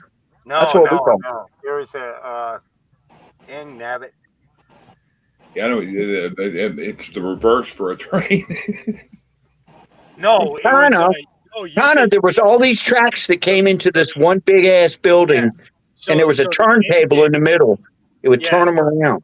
So the engines would pull in first, and then they would unhook the cars from it, and then they would turn they would turn the tracks Yep. to, say it would go from the 1 o'clock position to the 4 o'clock position, and then that train would back up, grab onto the cars that it needed to hook onto, and Yep. then once it caught on, then it would pull the whole train through to go on its to go to its next Just a, destination. basically change of direction. Harvey House. Yeah. There you go, Bruce. Thank you. Harvey House. I've never heard that one. Yeah. So that was yeah, it was that was kind of ingenious how they did that, but saved a lot of time, and Hey, Bruce. but then they The started town- laying so many other the tracks town- that things kind of changed. The town that my parents grew up in was a railroad town. You know, it's still a small town now. But then the railroad died. They even came up and took all the tracks up and made it like a walking trail or some such shit. So the town was dying, and they ended up opening up a prison of all things. And now the town is doing pretty good because they have, some economic value because of a prison instead of the railroad. It's very sad. Isn't that crazy? There's one. Yeah. I mean, they took off the tracks. They took them all out. All that steel, it's worth something.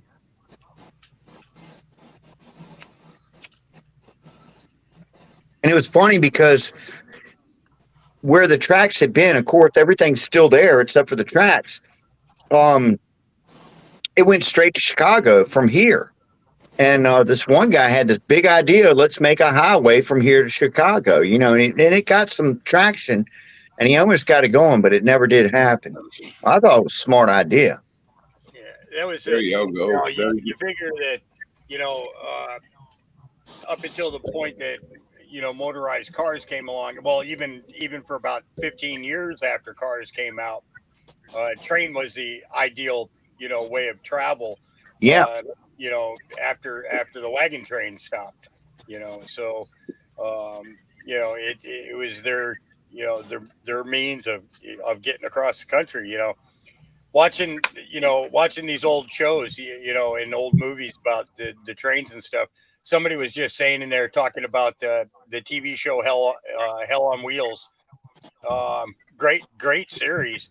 Really kind of goes in depth into what it took to build some of these railways, um, and stuff. It's watching them try and blast through a mountain. Can you imagine today them trying to blast through a mountain like that? Nope, ain't gonna happen.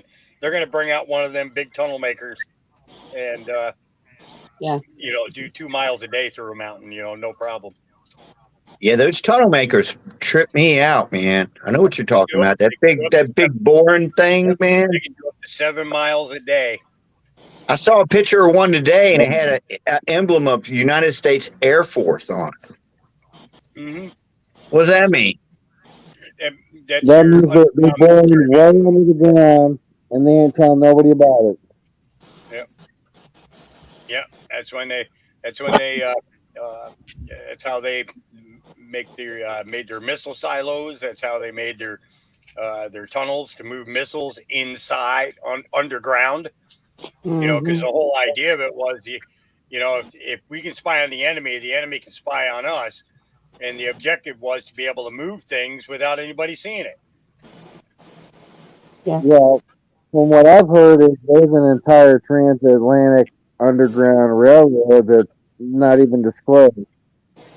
That's been created by a war machine. So it's basically an underground highway. Yep. It's an hour and 45-minute ride from Los Angeles, California, all the way to Washington, D.C. Hour and a half. Wow. On a train. On a train. Is it one of those types that it's a mag train. Uses magnetics to lift and then wow. Yep. That's There's probably why we're seeing the lot of whistleblowers have been talking about that shit. How fast is that? That's got to be 400 or 500 miles an hour. Well, you got to think of it like this. It's 3,000 miles across the country. Right. Okay.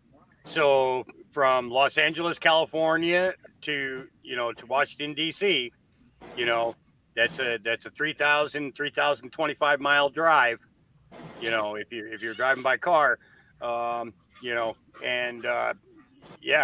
if they can do it in an hour and 45 minutes, got to kind of just do the math on it. That's faster than a plane. Yeah. Oh, yeah. Because being in Oregon, flying to Connecticut was about 7.5 hours of actual fly time. It was 11-hour trip, but it was 7.5 hours of flying. Mm-hmm. Yeah, it's a 3 hour. I went 20 years ago too. I went from L.A. to Newark, which is right at New York City. I couldn't believe it because we were with the Gulf Stream or something like that. We made it in 4 hours and 58 minutes. I was like shocked. I couldn't believe it because going out there took forever. We were going against the wind, I guess. Well, maybe it has to do with the flat Earth, or maybe it has to do with maglev. I don't know.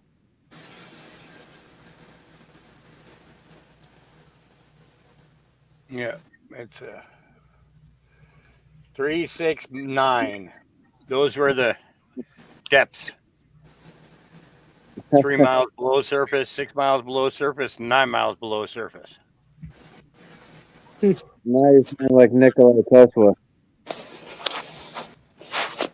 The secret to the universe is 369. That was his statement.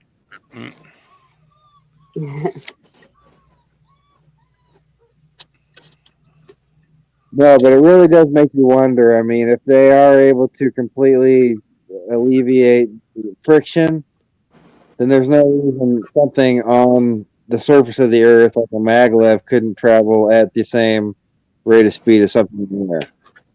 Yeah. Trimmers.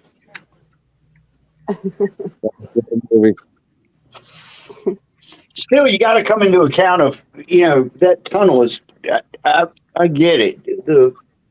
You got to go through the Rocky Mountains. You got to go under probably 300 rivers, to pull something like that off. I'm not saying they can't, because there's a lot of amazing things that are out there. But, I mean, next time I go to LA, I wish I could get a ride on that train. Well, you just gotta get the government clearance, man. High on cocaine. Casey Jones, you better. I'll tell you this too. Next time I fly, I'm flying first class. This being piled up with fat guys on each side of me, and I can't even get my arm on the armrest, and for 6 hours and shit, man, no, I ain't doing that no more. I'm going first class, and that'll probably suck. Because it'll be a short flight. You won't even get a full dinner. No, I don't need to worry about that. I just like to be able to, just be comfortable instead of being like this for 6 hours, 5 hours, whatever. Hey, Honestly, Count I was Yorga. I was just never impressed with first class. I've never been in there.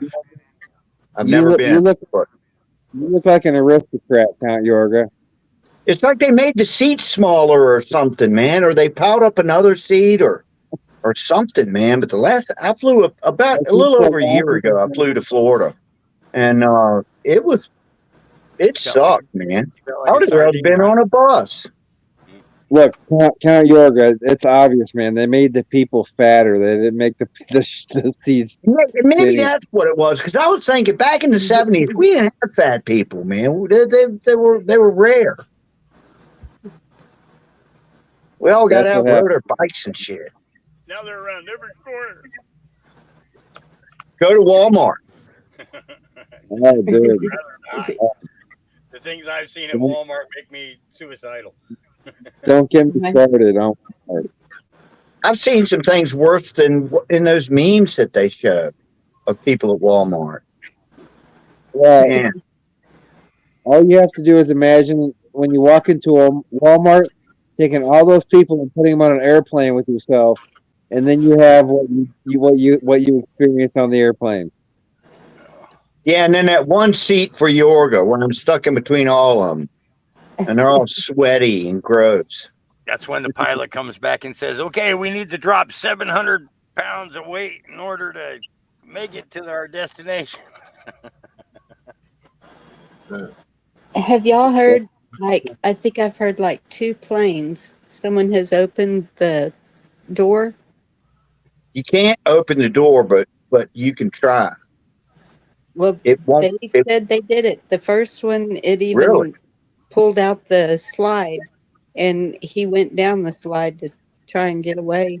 Well, they had to have been stopped, though, right? That one was stopped waiting to taxi, but I think the other one was moving or flying or something. Of course, they got arrested, but that air pressure, I don't.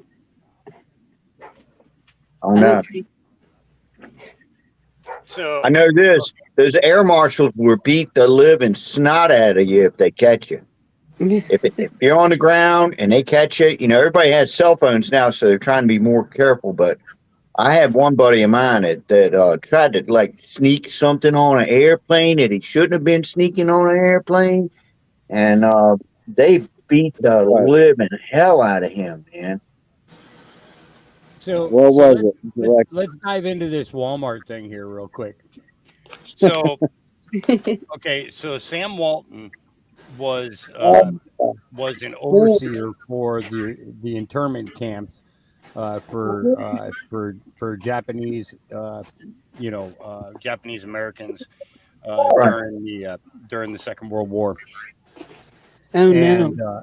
His stores were used as basically FEMA camps, right?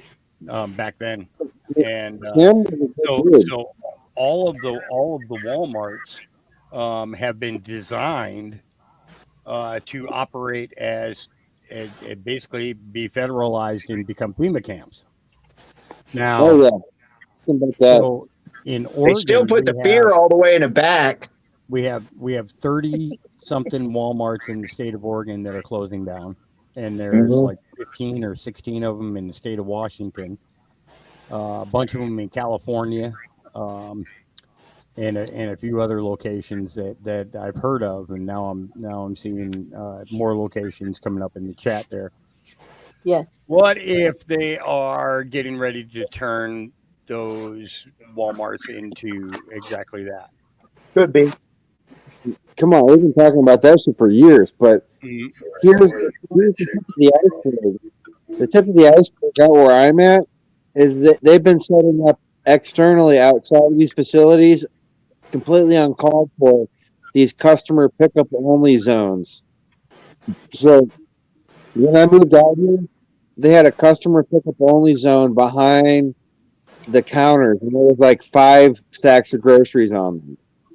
And so all of a sudden, they're going to come spend tens of thousands of dollars to set up a customer pickup only zone. Here's what they're doing: they're getting ready to make a ration only zone. That's what the next step is. Between now and the gulags and the fucking concentration camps, it's going to be food shortages and pickup only zone. Like, you're only allotted X amount of groceries, and you come and park out here, and you buy the groceries online. You got to sign up for the app, and then with the app, you get access. If you're not signed up with the app and you don't give us your identity, you get no food whatsoever. That's where it's going. That sounds like what they're doing. Frightening. Yes.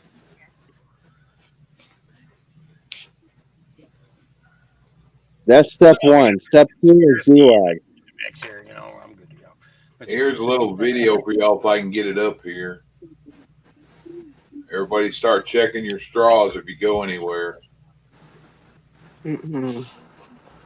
We don't have straws in Oregon unless they're metal or paper. That's right. So I saw where this guy checked his straws to see what was in them. If I can get that to focus. Yeah, it's just not Quick Trip. Look at that straw. You can see it down there. I opened it up to look, and sure enough, what the hell is that? Just to show you I'm not messing. Closed straw. Pop the top. Oh, that's even worse. What the hell? So that means that the straws that you get at convenience stores, it don't matter where you're at, I guarantee you it's got that in it. I'm not going to say who this is, but if it's one place, the other guy was talking about Quick Trips, it's another place. Check your straws. So my question is, what is that and why is it in there? Because it is nasty and it's probably all over the place.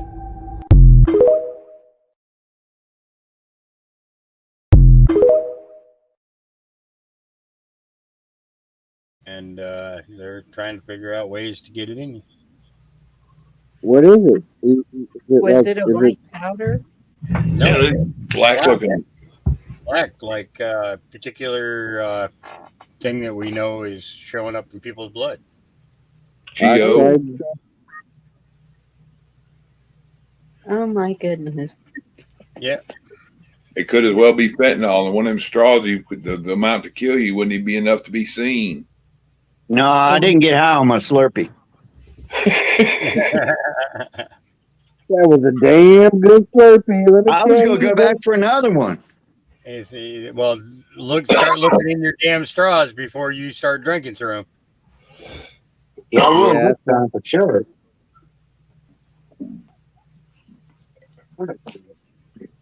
Wow. I don't know. Some of that stuff you can't tell if it's propaganda or not. I mean, I wouldn't doubt it. He just popped that paper off and stuck it was right there under the camera the whole time. It very well could be dust from the freaking factory. A factory that makes straws, they're not going to be that, I'm playing devil's advocate here, but I worked in a factory, and yeah, you could get little thingies like that in there.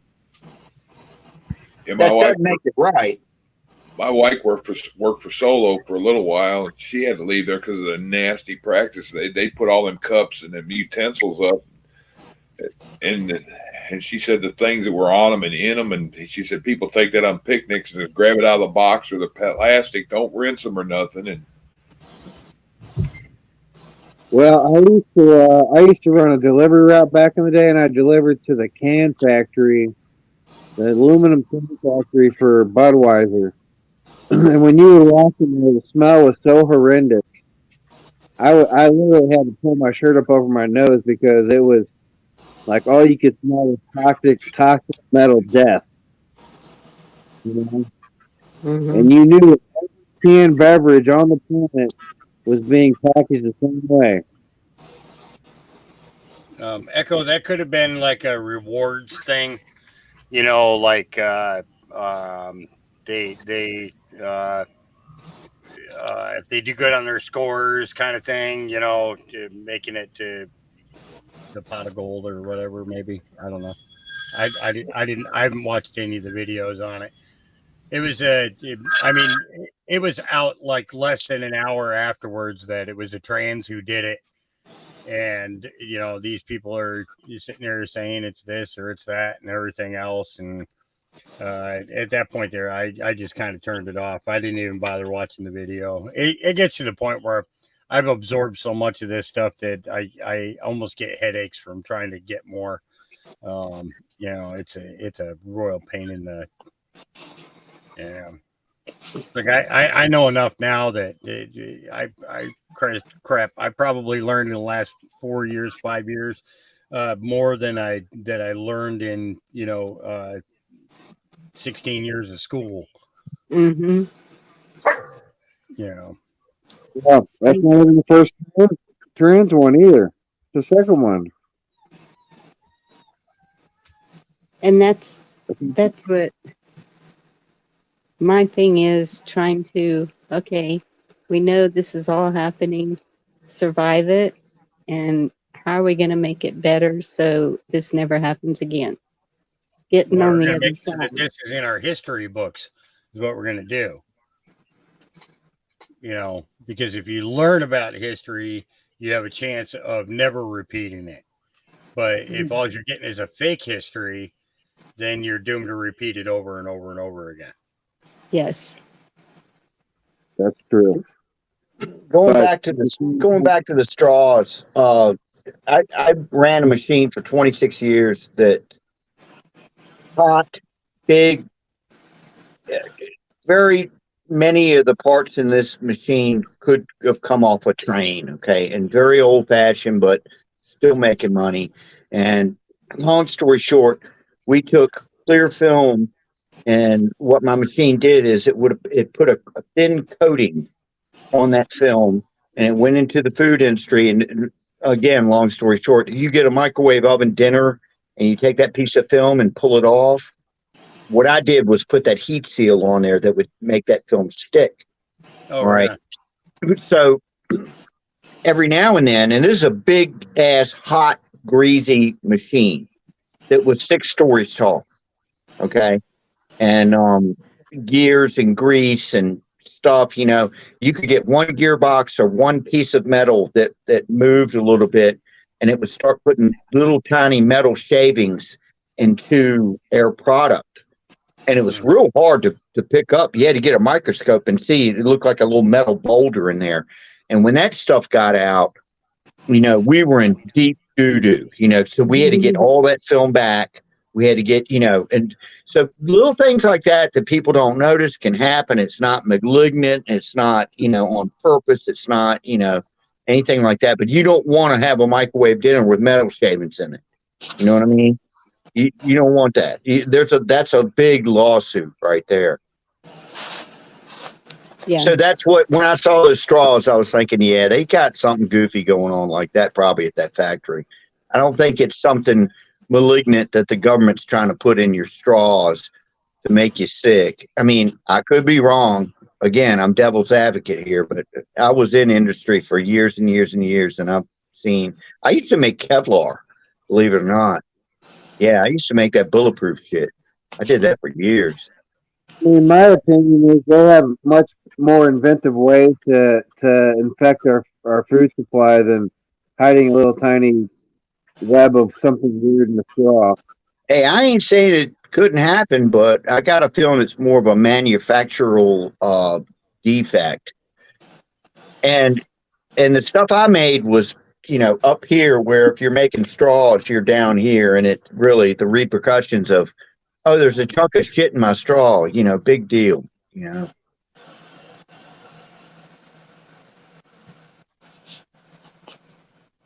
Anyway, that's my 2 cents.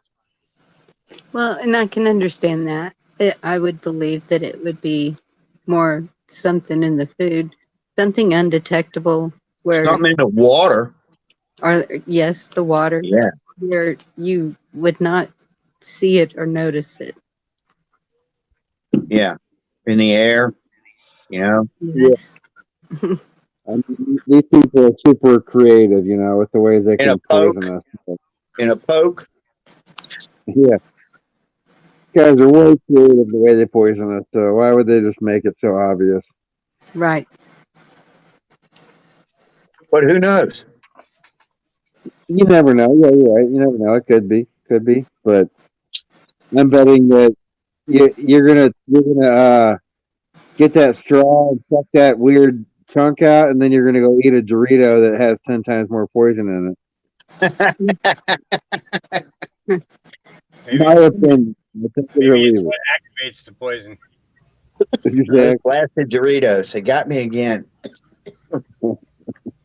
And Damn, I had a phone call, hit something on the remote, turned the TV off, couldn't get the TV to come back on because I got my computer's hooked up to a 60-inch monitor TV, but I don't know what the hell just happened. I was like, wow. I'm glad I was muted, cussing that remote like a crazy person. Well, welcome back. Hey, I wanted to throw this out there real quick. Do you guys read the back of your food labels to see what's genetically modified or not? Yes. So, I've been noticing heavily when I go to Walmart or like Dollar General or anywhere that you can't find a cracker. You can't find one cracker. You can't find one like a donut related product like any pastry that does not have a genetically modified statement on the back. Oh wow. I mean, I don't eat those things very much, but on occasion I'll eat them, and so I've been kind of looking at them. I've noticed when I went to the cracker aisle, I couldn't find one fucking regular cracker that did not have that GMO statement on it. Not one. Yeah, it's sad, ain't it? You were that guy at the store that was in my way when I was trying to get my Triscuits, weren't you? That was me. But I was also the guy that pointed out to you that the Triscuits were GMO free. You see that right here? I bought that on purpose for fried rice. That's if you're making fried rice at home and can't figure out why it's not getting that actual restaurant flavor, because this is 100% MSG, which is bad for you, but that's what makes the flavor. Yeah, come on, man. Monosodium glutamate. It's good for you. No. Do you know how many people are allergic to that stuff? It causes Really, everybody could affect your. Not me. They also call it natural flavorings. If you ever see natural flavorings, that means MSG. Yeah. Yeah. Well, it doesn't even mean just that. It can also mean that fetus derived flavoring. You know what that is, right? What is it? Fetus derived flavoring. You still sound like you're underwater. Yeah, your microphone's coming out there. Okay, how about now? Can you hear me now? Barely. A little better.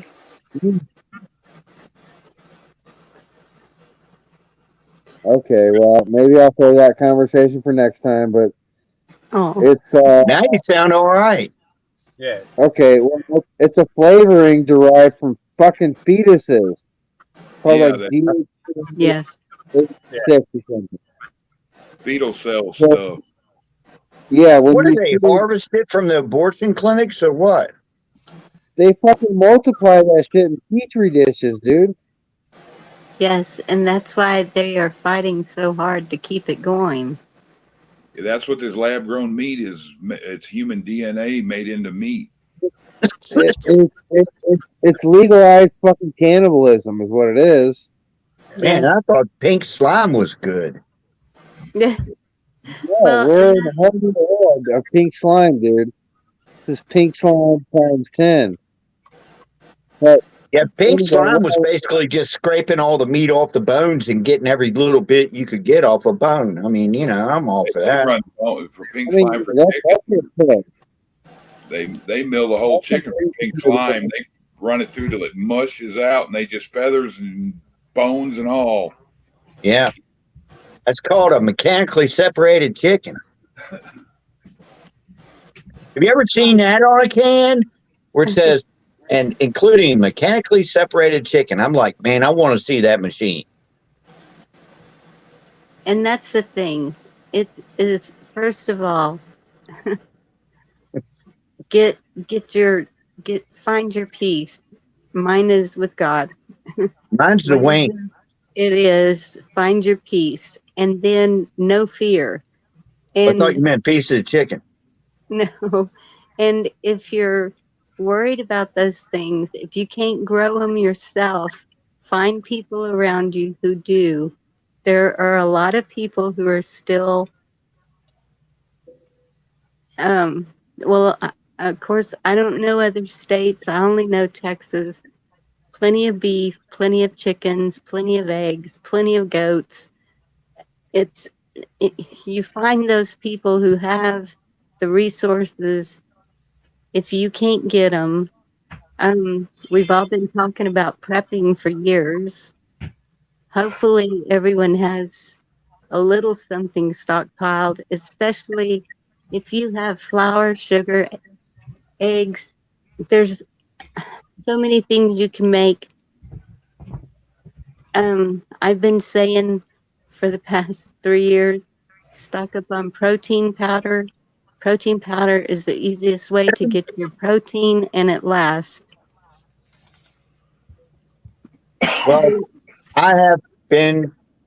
Hey, there's Agent J. How you doing, man? I Oh have been shit! for I'm the stocking up on flour. Sorry. last year or so stocking up mostly on canned goods. I do have like Yeah. buttered powder and dehydrated potatoes and different things like that. Um, Yes. but I think the first things that it likes, let's say everything goes tits up: bread, eggs, Cheese. fresh meat, fresh vegetables, Cheese. butter, cheese, milk, things like that are things that are gonna, go the way of the dodo. So And I even have people, like evaporated milk here, not, and I'm like, man, I hope I yes, never have to use that. yes, and that's I had gotten the They say it's before, okay for baking though. and but you can get the whole powdered milk even, and I've got powdered eggs, believe it or and not. yeah, you can dehydrate eggs. Um, and there's, I mean, if you have that, you can make biscuits, you can make your own bread, you can. There's And I'm not exactly, I'm a single bachelor, but I do have like canned roast beef, tuna fish, canned ham, canned chicken, corned beef, a lot of stuff like that. That's just, because meat's going to go away. yes, and that's why I said the protein powder is the quickest, easiest way. It doesn't take much to get your daily dose of protein. Protein's going to be important. Boil your water. It um, there's things that people can do. I think for a time it's going to be difficult, but then I think that we're all going to make it better in the long run from all the things we have learned and throughout all these channels. Yeah. Yeah, it's actually, I've been telling people for the last few months, it's time to stop talking about prepping and just start doing it. Yes. What's up, Hawk? To do it, hardcore, stop joking around, get yourself stocked up, Hey, Jay, what's going on, brother? I got plenty of water, plenty of propane, cooking, it's not going to be a problem.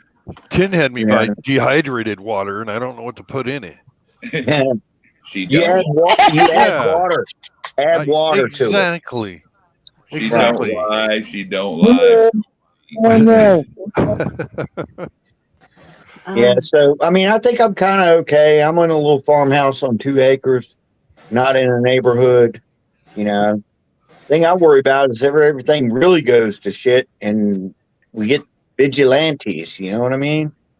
That's going to be a problem, and They're be a big problem. that's where you're going to have to really use discernment, your gut. Always trust your gut, and in knowing because I've seen even bad people turn good in a situation like that. If they're coming to you, they're desperate, and first try the nice approach. If that doesn't work, then it's just we've got to be human again. We have lost that. Well, the in case scenario, this is what probably worries me the most. I have some pews around here, if you know what I mean, and I'm well protected. However, if there was, let's say, 6-8 people out there who maybe I took a couple of them down or whatever, they have no reason not to. I have to be careful saying this. Like maybe set fire to something, like maybe my house. You know what I mean? And then we're done. If that makes any sense. That's where it That's comes the back. thing I'm worried about. I'm not worried about defending this place. I'm worried about something like that where there's no way out. Put yourself in their position. What if you're out there and you had your kids, okay? They're hungry. They're starving. They've got no water. This house has lights on and has, everything we need right now. I'm going in that freaking house. You're doing anything to save your children. I would. Or any children, to be exactly. Well, especially mine. Yeah, especially but I'm also a reasonable person and might try to, instead of just going, Oh, I know. And Bonnie's right. There's going to be some discernment, man, that we are going to have to go through. Yeah. Yes. And I put a message to you, Yorga. Oh, all right. Hold on. Those metal trash cans are really good for that. Just saying. Deb and Benjamin. Get yourself a couple of 50-gallon barrels. Get here. Take the tops off, weld them back on. Fill them up with everything you need. Mm-hmm. Bury them somewhere on your property. And buy dehydrated water. Don't know why. Right. Do that. Just add water. I know a guy in Southern Oregon. He, I was down. We did music for him about 9 years ago, and he was telling me that he's got places all over his property where he's got 50-gallon drums completely filled with buds. Oh, really? Vacuum sealed and everything, all cured. That's and vacuum good. sealed. And he's got them all over his property. He says, when the end of the world comes, he says, I got everything I need right here. And you see, that's you're exactly right, Hawk. That's another thing is liquor or wine or something, you know, because I mean, if it does become the end time, even if you're an alcoholic, screw it, man. If she's a whiner, I'm not looking. You know what I mean? Well, Sorry. and I've also been Dun, dun, I've been making snack size baggies, Ziploc baggies of stuff like coffee, things that I don't necessarily use, but other people would want. Yep. And if you have stuff like that, try to barter with them. Yep. I mean, Sick. you know, I have coffee and sweet and low and tea and all that stuff packed away. But you just gave me a good idea. If you had a buttload of cigarettes in the end time, that's gonna be a commodity from hell. Yeah. I've been stocking up on the bags of tobacco, and I would really good. like to get some seed. I don't know where to find the seeds, but I'm going to keep looking. Tobacco seeds, you're better off ordering them from out of country. Oh. Yep. You don't want to try and buy them in the States. You want to buy them outside of the States. Other seeds, there'll be a website up soon. I'll post it. Not mine. But Hey, you know, that's why I tell people I said, you know, I've got you know, a means of which in which to barter, you know, being a medical producer. But I've got bags of seeds, I've got bags of buds, and if it came down to it, I can trade for gas, I can trade for food, I can trade for medical supplies, and they can trade for medicine. Yeah, because this is my medicine now. Yep. You know that. We've talked. Yep. You know that. This is my medicine. So people it's think, oh, I'm just a stoner and I just get high. I'll fucking no, fuck off. I do it medically and for myself. And I like it. Yeah, you're talking about in the end of the world situation when shit goes downhill.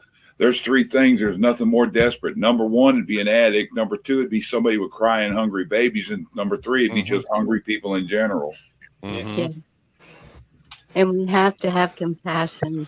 I mean, We have plenty of all three of them right now. I'm not You keeping know what I back mean? strains that give you the munchies. I don't want nobody getting all cannibalized and shit like that. No, right. Right. I'm too skinny. They don't want me anyhow. Can I ask you a question? Well, I think Grumpy's trying to ask Hawk something. Oh, go ahead. Yeah, hey, I was going to ask you, do you have Chuck's contact?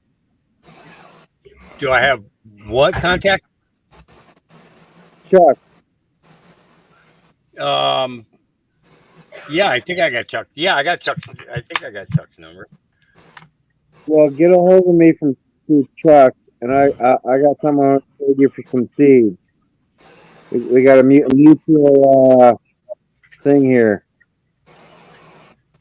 I have the cure for the plague, and you have the cure for humanity. So let's trade.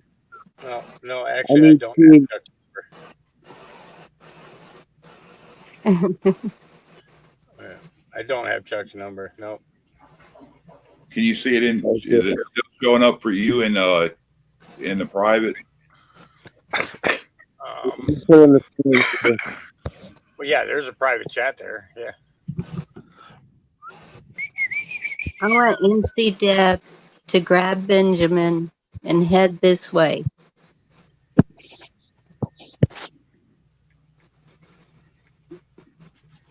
Oh wait, I do have it. I do have that. Yep. Okay. I put my number in the chat. Yeah. I put my number in the chat. Hit me up. I had you under Occam's razor. Yeah, my alias is I change it every time somebody says something bad about it. I change my name, and I'm staying where I'm at. I'm going to stay with Psycho one way or the other. I just changed it. I changed it to Texas Chuck. So, Psychobilly. Yeah, Johnny Cash's Cadillac. That's where it derived from. Yeah, psychobilly.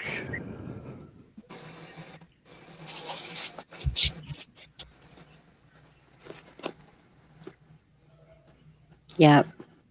I just really think that it's contagious. If people just start really trying to acknowledge others and help others now, it's going to build a better relationship and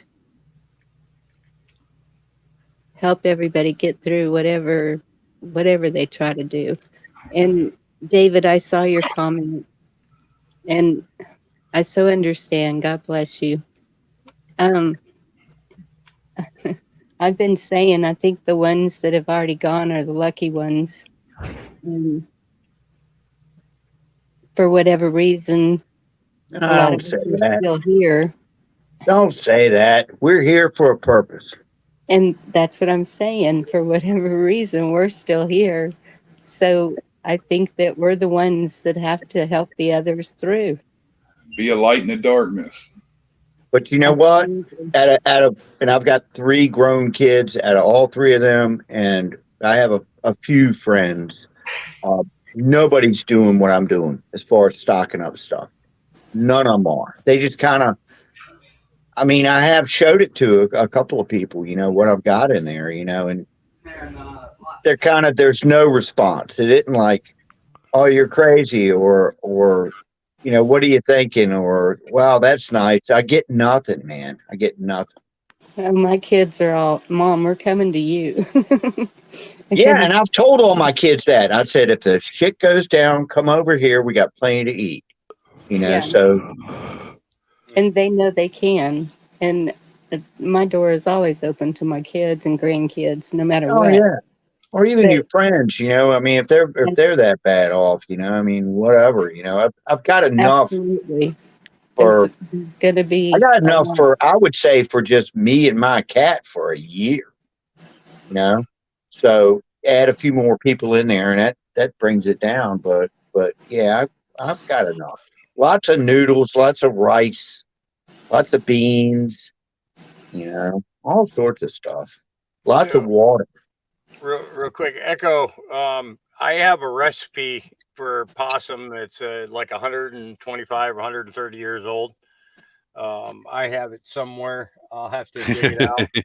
Not kidding. It was my great grandmother's recipe. And my dad used to make it twice a year. And the one thing that he always told me was, he says, you never have to worry about possums because he says, because they can't get rabies. Yes. They're immune to rabies, so the meat's always good. You just have to make sure it's clean kill, But yeah, he used to make it twice a year. He'd make it just be always the week before Thanksgiving and the week before the week before planting season.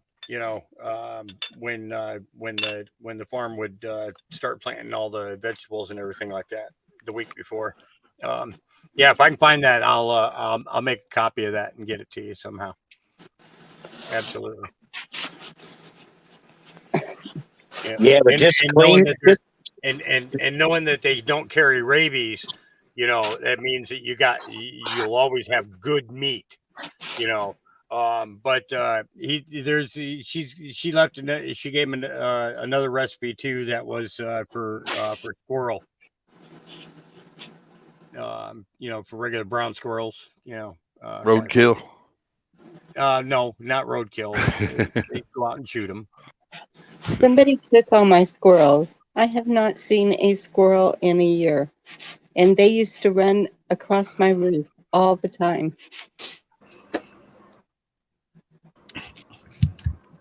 They saw all their freaking masks and went back to the woods saying these people are nuts. Maybe exactly, Hawk. More traffic, more, I don't know. I've seen them in town, which is odd, but not out here. Out of state. Okay, so my personal opinion is this: I don't think it's the end of the world. I think that this is actually going to be the beginning of like 1,000 years of peace. Yes. But I like that. in order to achieve that, we have to get rid of the evil. We got to get it. We got to get it gone. We got to get it off this planet. We can't Yes. we can't have it. There's no way to have a lasting peace when you have so many warmongers that are out there. But I do believe that, and this is just my personal opinion. Whether you want to go with it or not. But I don't consider this an end of the world scenario. I think that we are looking at basically a Great Depression because of because of the way that inflation is going and everything else. But I don't I don't see this as the end times. Because the 1,000 years of peace is supposed to come before the end times. Yes. And I'm sorry, but there has not been 1,000 years of peace. I mean, just you think about it, guys, just in our lifetime, we've had, the Afghan, Iraq, we've had, and then the Syrian war that's been going on for 30 something years. We had Vietnam, we had our Desert Storm. Then before that, we had Vietnam, Lebanon, Honduras, Panama, Grenada, all of those. Then you had the Dominican Republic wars, and then you had the First and Second World Wars. So, I don't believe that unless we need to see the 1,000 years of peace first. But like I said, we can't achieve that without getting rid of the evil. But knowing the things that we know now that we didn't know 6 years ago, 7 years ago, 8 years ago, 20 years ago, the things that we know now about those years give us a real clue as to what they've been doing for the last couple of 100 years. Yeah. And look what they did to survive. But nobody learns from history. Well, that's because history is written by the victors. So you're erasing somebody else's history and putting your own in its place. Yeah. I know the Egyptians did that. Yep. That's why I've been saying document everything that's going on so that, even if I'm not here, it's on paper. My kids will find it. The grandkids. 50 years from now, finding your old journals. Yes. 100 years from now, 200 years from now, people finding your journals and saying, wow, look what they went through and everything else. Yeah. Yeah. And it's, the biggest thing is, though, not to allow this to control living today, so live every day like it's your last day. Because, everybody, I'm sorry, but, you were born to die. I try to tell my wife that, Hawk, okay, I need to live every day like it's my last day. So I should, every day. And she says no. Because you want to spend it. You want to spend money. It's too always funny. No. Yeah, I didn't say spend like you were dying. Okay, live like you were dying. Okay. No. 4-year-old sleeping in You there. can go to the movie on the weekend. It's damn, I'm not dead yet. I need something to do. Okay, I got you. We just don't want to leave anything for our kids. How the hell are you going to get a DoorDash if you spend all your money? I know. That's crazy. I heard today some guy ordered a pizza on the freeway in California, and it was delivered by a drone to his car. Whoa! Is that bitching or what? Could you imagine tacos coming into your traffic jam? Could you imagine if they wanted to pull you over in traffic? They would just hover and then they could have little baby, you know what? On them. Yeah. Or they could have a little miniature EMP focus at you and shut your car off and say, "Okay, pull over." True. I guess it does start with pizza delivery, huh? You know, they make it look so innocent in the beginning. Wow. Well, like I always say, everything was all good. Made Yeah. good How at do you? first. Hold on a second. How do you tip a drone? I don't know. it Probably gets- on your app. Probably on the app. Yeah, on the app. Why Wow. would you tip a drone? Yeah. What are they going to be like? Drone lives matters. Like, we can have protests. We can have really peaceful ones. And okay, I'll shut up. I don't Yeah, you got to tip the drone because there's somebody flying that drone directly to you, and you don't want That's to what I'm make saying. There's you got to don't- be a way to tip them, but normally you tip them in cash. So we Yeah, just clip it onto the drone and it flies away with money flapping in the wind. No, there's no cash no more, buddy. We're going all digital. Yeah, Oh man. What was it that Agent Trying to J? nationalize all the banks. Yeah, they- look at the banks; they're all crashing. They Look put at what happened something over on in the over in website. Europe. Over in Europe, you got 5 major banks that were raided last night. They say there's only going to be 6 of them that last through this. Yeah, HSBC was one of the big ones that was raided over in Britain. Oh, I didn't Yeah. know about Right. that one. And then you think about, you think about SVB. It was bought up by their subsidiary, Citizens. Yes. But Citizens is a national bank, so they're trying to nationalize the monetary, anything to do with monetary, so that way then everything has to become electronic. Well, I'm Yeah. saying, Fargo's Jay.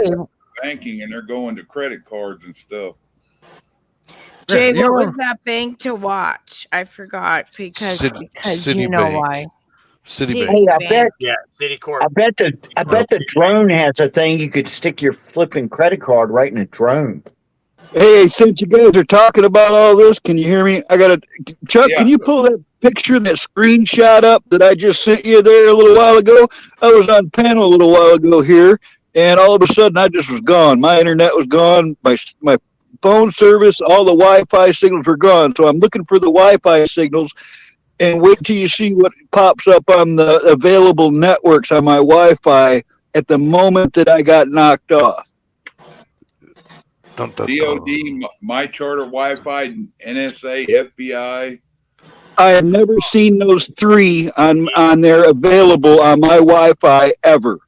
Oh, and by the way, I'm not suicidal. I just wanted to come up here so that I'm not suicidal. I don't have any weird tendencies or desire to do anything, just so you know. It was Sometimes I feel like somebody's watching me. He's a wanted man. He's wanted, I tell you. I named my I named one of my Wi-Fi's a long time ago FBI surveillance ban, and then put a series number afterwards. I think. And like 3 of the drug dealers moved out of my neighborhood. Like That's great. I was living. I think I saw a picture of Camo Carl in the post office. Yeah, well, the thing is I'm not making none of this up. This is not April Fool's. I'm not even fooling. This is real. That happened.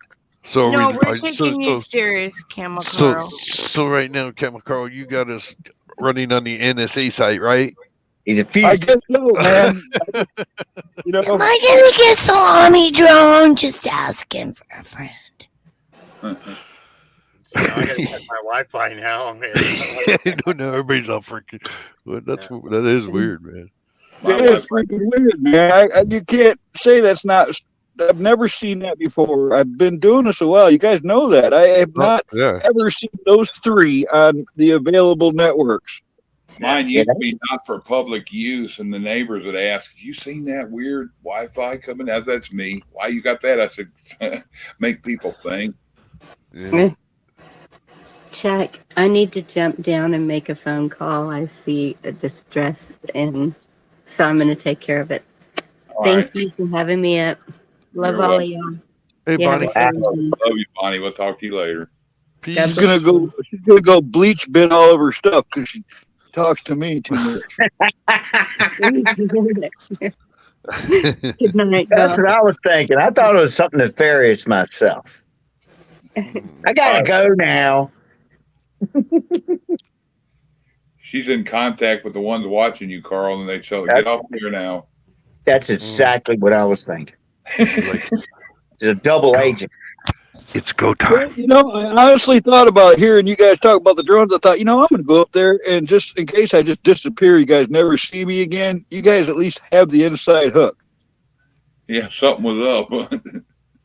I ain't saying nothing. I wasn't We're here. talking about the prepper channels. There's just as much as one they call themselves werewolf preppers. And I went into one chat listening to them, and they're talking about you don't have to worry about having things. People around you'll have it, and you can take it. I've seen that going on for the last 3 years. I was like, wow. Really? Oh, yeah. They go to the other prepping channels just to try to get locations and stuff. Of people who prep? Locations of people who are prepping? Yep. Oh, yeah. So they can go shopping. They call themselves werewolves. Werewolves prey on other things. So, man, I'd never heard about that before. They don't want to come here. Yeah, when you get off, do it. So, yeah, they don't want to come here either. I'll prep them. Same here. I need bones. Look up. Send them to my house. I need bones. The dogs need bones. There you go. Send them to my house. You still got your spoon, right, Hawk? Yep. Right. Okay, that's how it all starts. Anything else that I need, I'll pick off the first body I step over. That's right. Just the way it is. And I have a sharp spoon now. Oh, okay. Modified? Yeah. I was sitting in here one day with a blade sharpener and decided to, hey, let's see if I can sharpen this spoon.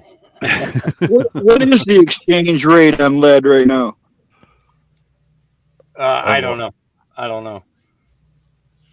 I just rely on my cordless hole punchers. I know copper is going up like crazy. Silver's down for now. I've seen somebody's talking about selling $20 a coin. I know my XRP's up, going through the roof right as we speak. So I couldn't get stocks. And my stocks are going down every freaking day. When XRP first got introduced, I tried to get into it. I got into Dogecoin and then got rid of it because I got rocked a little bit. I got weary of what AMC did back then. So I dumped everything and then turned around, woke up the next morning. That's when it like tripled. Yeah. I've been in it for a while. So I had a buddy of mine when it first came out, Doge. He put $1,500 in it, and in 3 months he turned $1,500 into $150,000, and then he turned around and he let it ride. And he goes, when it got his money close to $1 million, he's pulling out. Yeah, I got a little bit of that, but I don't know if that's going to last. There's only certain ones that are going to last. I'm all in on Ripple, which is XRP. So that's just where I sit, and XLM, which is XLM's pretty good too. Was then stellar, anyway. which is stellar. So I'm all in on those two, and I'm playing with house money, so let it go, man. And it's being talked about everywhere right now. Yeah, I remember when XRP and Ripple, you couldn't figure out a way to buy into it unless you went through backdoor things. And yeah, I had dudes at Intel that were involved in it from overseas that were at Intel doing something with some chips, and they got me into it. 2013, something like that. Yeah, you got in at the bottom then. Yeah. So I was able to ride it all the way to when it went up to 384, I think, and then it hit down, and then it just started crashing because the SEC shut them down through that lawsuit on them. And that's when it started diving, and it went down to like 11 cents or something. Well, I was able to sell it at 352 is where I sold mine at.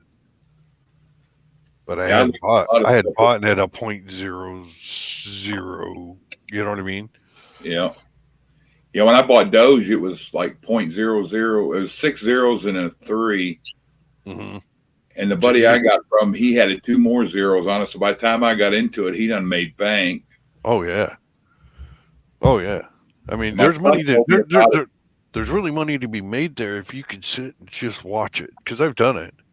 If you can watch it and you got any common sense, you can go in and out real fast. You could be in 5 minutes. Watch your number go. Okay, I'm taking out at 2%. 2% is better than 0%. You just made some money. Yep. You know what I mean? Okay, it's going up. It's going up. I'm pulling this one 5%. My 5% plus my 2% is 7%. That's freaking pretty good. You know what I mean? So you if you have time to play with it for a couple hours a day, you could be fine. Yeah, I just need to get more than just. I need to get in on a day trader thing, but I spent the money elsewhere that I had in that, and never. I should have saved to just put it up in a savings account. And literally, you can start with $20. Yeah. And you know, I mean, you really can. You can start really little and grow it. I've seen it. Yeah, if you double it every time, it doesn't take long. No, it really doesn't. It seems like, but everybody wants everything so quick these days. If I'd have stayed what I was doing, 'cause I imagine a lot of that stuff's out in the open now, where you don't have to go through back doors, and I didn't like that back room stuff. So Yeah. They put mine on a wallet, in a wallet, and then they put it. I have a actual. I don't even know what the hell it's called. I have a little thing that holds it. My own personal wallet. Me and a buddy of mine back in the late, like, what was it, 2010, 2011, somewhere around there when Bitcoin come out. Me and him threw $20 at it when it was nothing. Oh, yeah. I fucking Gmail what transferred over from what was the other. Anyway, my account got blocked and deleted, and I don't have my key. You lost the keys. Damn. Wow. A buddy of mine looked it up, and he goes, I figure we'd have about 5 million a piece in there off that $20. He goes, but I don't know what email I used. Easily at $20. Yeah, because we got, I want to say it was 15 cents or something like that when we bought it. Yeah, they talked to me about it. Those guys at Intel, about the same time as XRP. But I don't know, man. It was a whim, and I went with it, and I made my money and took my money back out and made some, and I've just been letting the rest just ride, and because I believe that's what's gonna happen. Hotmail, you guys remember? You remember when Hotmail closed down? That's what I had it in. Yeah, I'd be calling Hotmail. Hey, man, I got a mill if you can help me. I told one of the guys I got a hold of them. They're like, well, all that stuff's been closed and canceled. And we gave you so long to make amends with it, do what you needed to do. And yeah, I said, well, if you can get a hold of it and find it and let me know something, I can make it worth your while and mine too.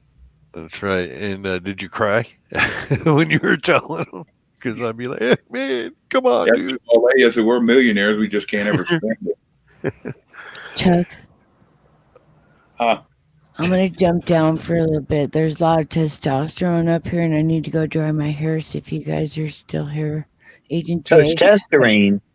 Yeah. And Jay, I sent you like a million texts, and I even dropped it. Man. It's like, you didn't read it because you got high. I probably. Yeah, I'll be back. Yeah, you keep carry on, gentlemen. No, you guys, I love the financial stuff. I just have nothing to jump in, and you know, it's good. Keep going. Good night, Tim. Got drier hair. Now that she's gone, let's talk about cats. Yeah. It's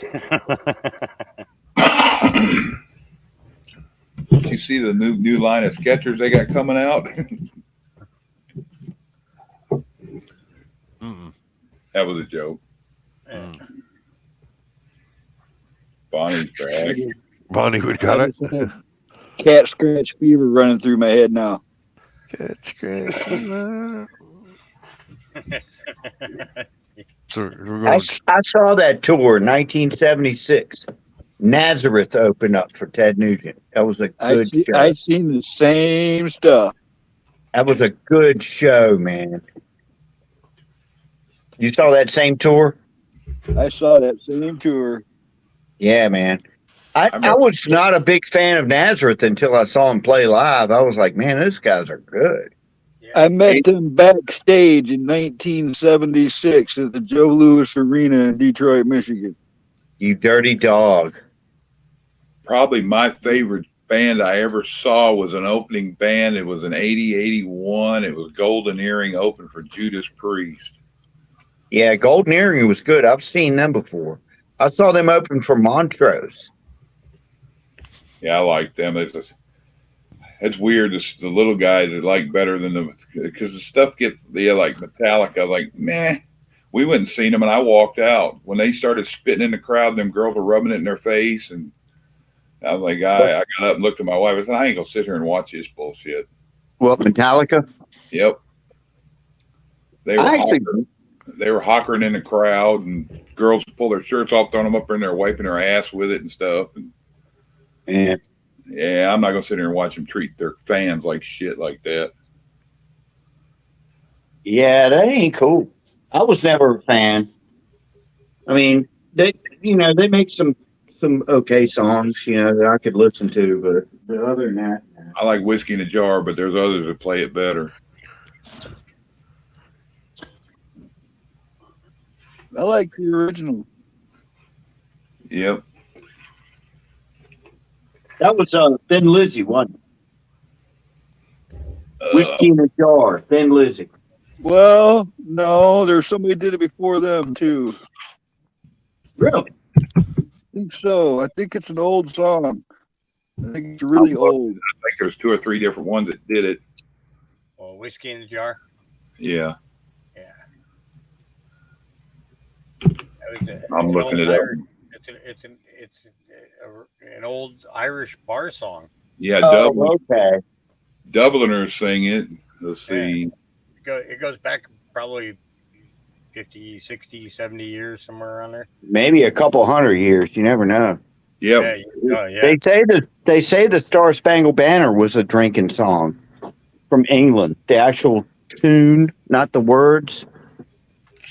Whiskey in a Jar, one of the best known traditional Irish vocal ballads, probably originated in the mid 17th century. There you go, 1600s.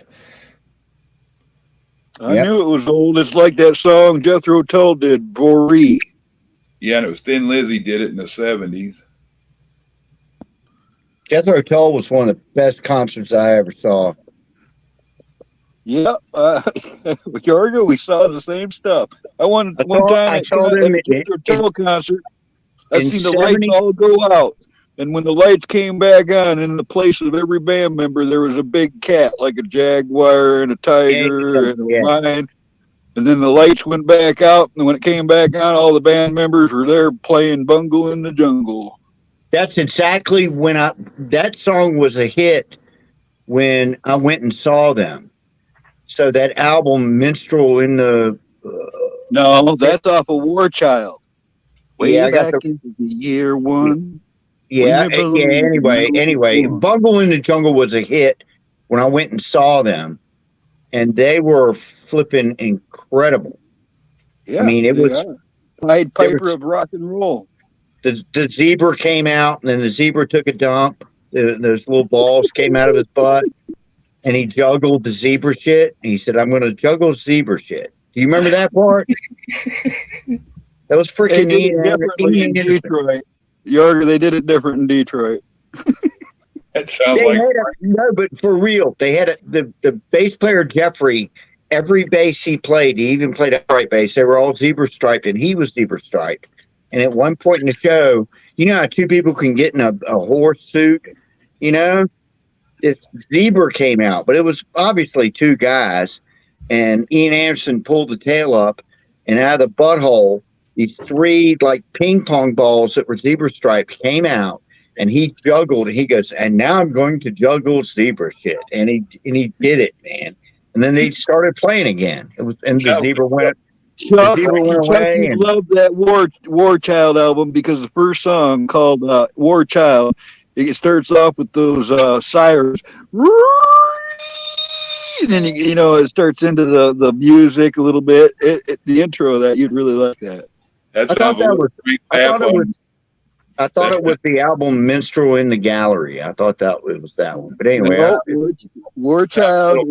Tap a four-way window pane and Sean. Hey guys, I'm gonna split. Hey, I'm gonna split. Thanks for having me up, Chuck. Thanks, Later, buddy. Jay. Later, Jay. it's going. Later, man. See you later, Jay. All right, bye, Jay. Yeah, those concerts, man. Kids can't go to them anymore. Like we used to. And they're not what they were. Yeah. No, they can't be. I had I knew a cop that was also a bodyguard for the Brass Ring Productions. They were a bodyguard company that did that for all the rock and roll stars and stuff. So I got to meet a whole bunch of them bands backstage. It's not like a real big thing. I don't even remember what people were saying or something. It was like a moment. You shake their hands or say, "Hey, what's up?" And you move along. It's not like you sat down for an hour with them or nothing. Yeah, it ain't like you really met them, but you kind of did. Yeah, I have a bunch of those. I have some that I actually got to talk to for a while, but not many. A few. The one I talked to the most was Steve Miller. And when I was a juvenile delinquent, I was told by these same guys, if I stayed out of trouble, I would work for Steve Miller as his personal assistant, riding on the plane, carrying his guitar, running for his coffee, exactly that type of stuff. And I got in trouble and screwed it up. Man, that sucks. I actually, I know him. He does the Portland Blues Festival every year. And, well, his buddy was named Wild Bill Connolly, and he was like one of them 7-foot tall guys with a baby face. And that was the guy that always hooked me up. He was a good guy. I'll be right back. And they were personal friends, him and Steve Miller. So I know that they know each other. I tried looking him up, Hawk. I don't even know if he's alive anymore.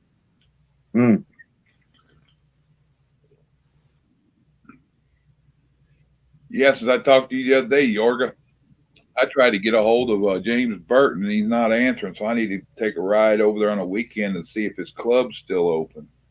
He was with, and I was thinking about that too since we talked. I don't know if he was in Booker T and MGs. But I know he was with Elvis and shit, wasn't he? Yep. Yeah. Yeah, James Burton. Oh yeah, no. He's been real sick. I saw a thing on Facebook about him. He's been real sick, but he's getting better.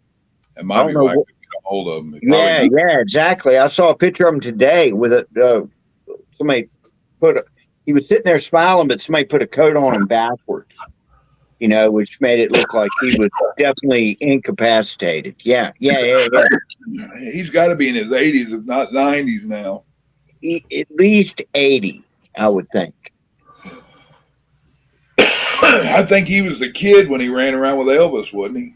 Yeah, but he did a whole lot of session work, like at Sun Records, and I think, and some of those, very, very early places, he got his name as being the guy you want, to lay down a lead guitar track or whatever. Vicky tripped out when she met him, and then when he's like, well, my buddy's showing up, I want y'all to hang out. When it was Jerry Lee Lewis, she really flipped out, my wife. Man. She was like, how do you know these people? I said, I just talk to people and just meet people. It's because I was a bouncer at a titty bar that was right next to his place for a while. You can meet people like that. And he's like, big man, come in here. He goes, I can't pay you unless the house is big. He goes, but if you come in and hang out and you party with us or whatever, and if you help out with the bartenders and stuff, if they get any issues, he goes, I'd appreciate it. I just did it to hang out anyway. And that's how it happens, too. You don't even see it coming. 1980, I sat down at a bar in the Sheraton Hotel in Nassau, Bahamas, because there was no drinking age. And I was drinking, and this couple next to me starts talking to me. And that's when I realized it was Robert Wagner and Stephanie Powers. They were there doing a heart-to-heart TV show. I sat there for hours and drank with those guys and talked to them. That's cool as shit. But if you'd have followed him, tried to meet him, you never got close to him. Right. Exactly. It was just I was there. The secret of if you ever come in contact with a famous person is don't be starstruck. You know, Yeah, just kind of look away, act like it's just business as Have usual. you seen Stephanie Powers?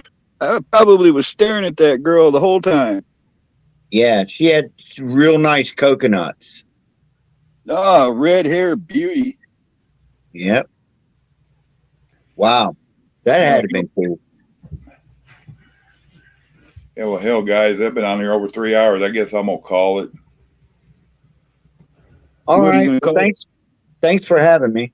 Come up anytime, man. I appreciate y'all showing up. It's been real and been fun, and it's been real fun. Y'all come back. Appreciate you showing up. Anybody want to say any last words? Go ahead. Good night. Sabanado. Good night, everybody. Manana. All right. Good night.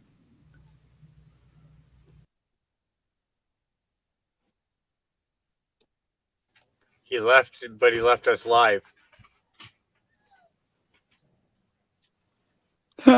He did. I wonder if he realizes that we're still live. Yeah, I couldn't even get the button to push. Now he's left us all on here live. What if we all leave? Does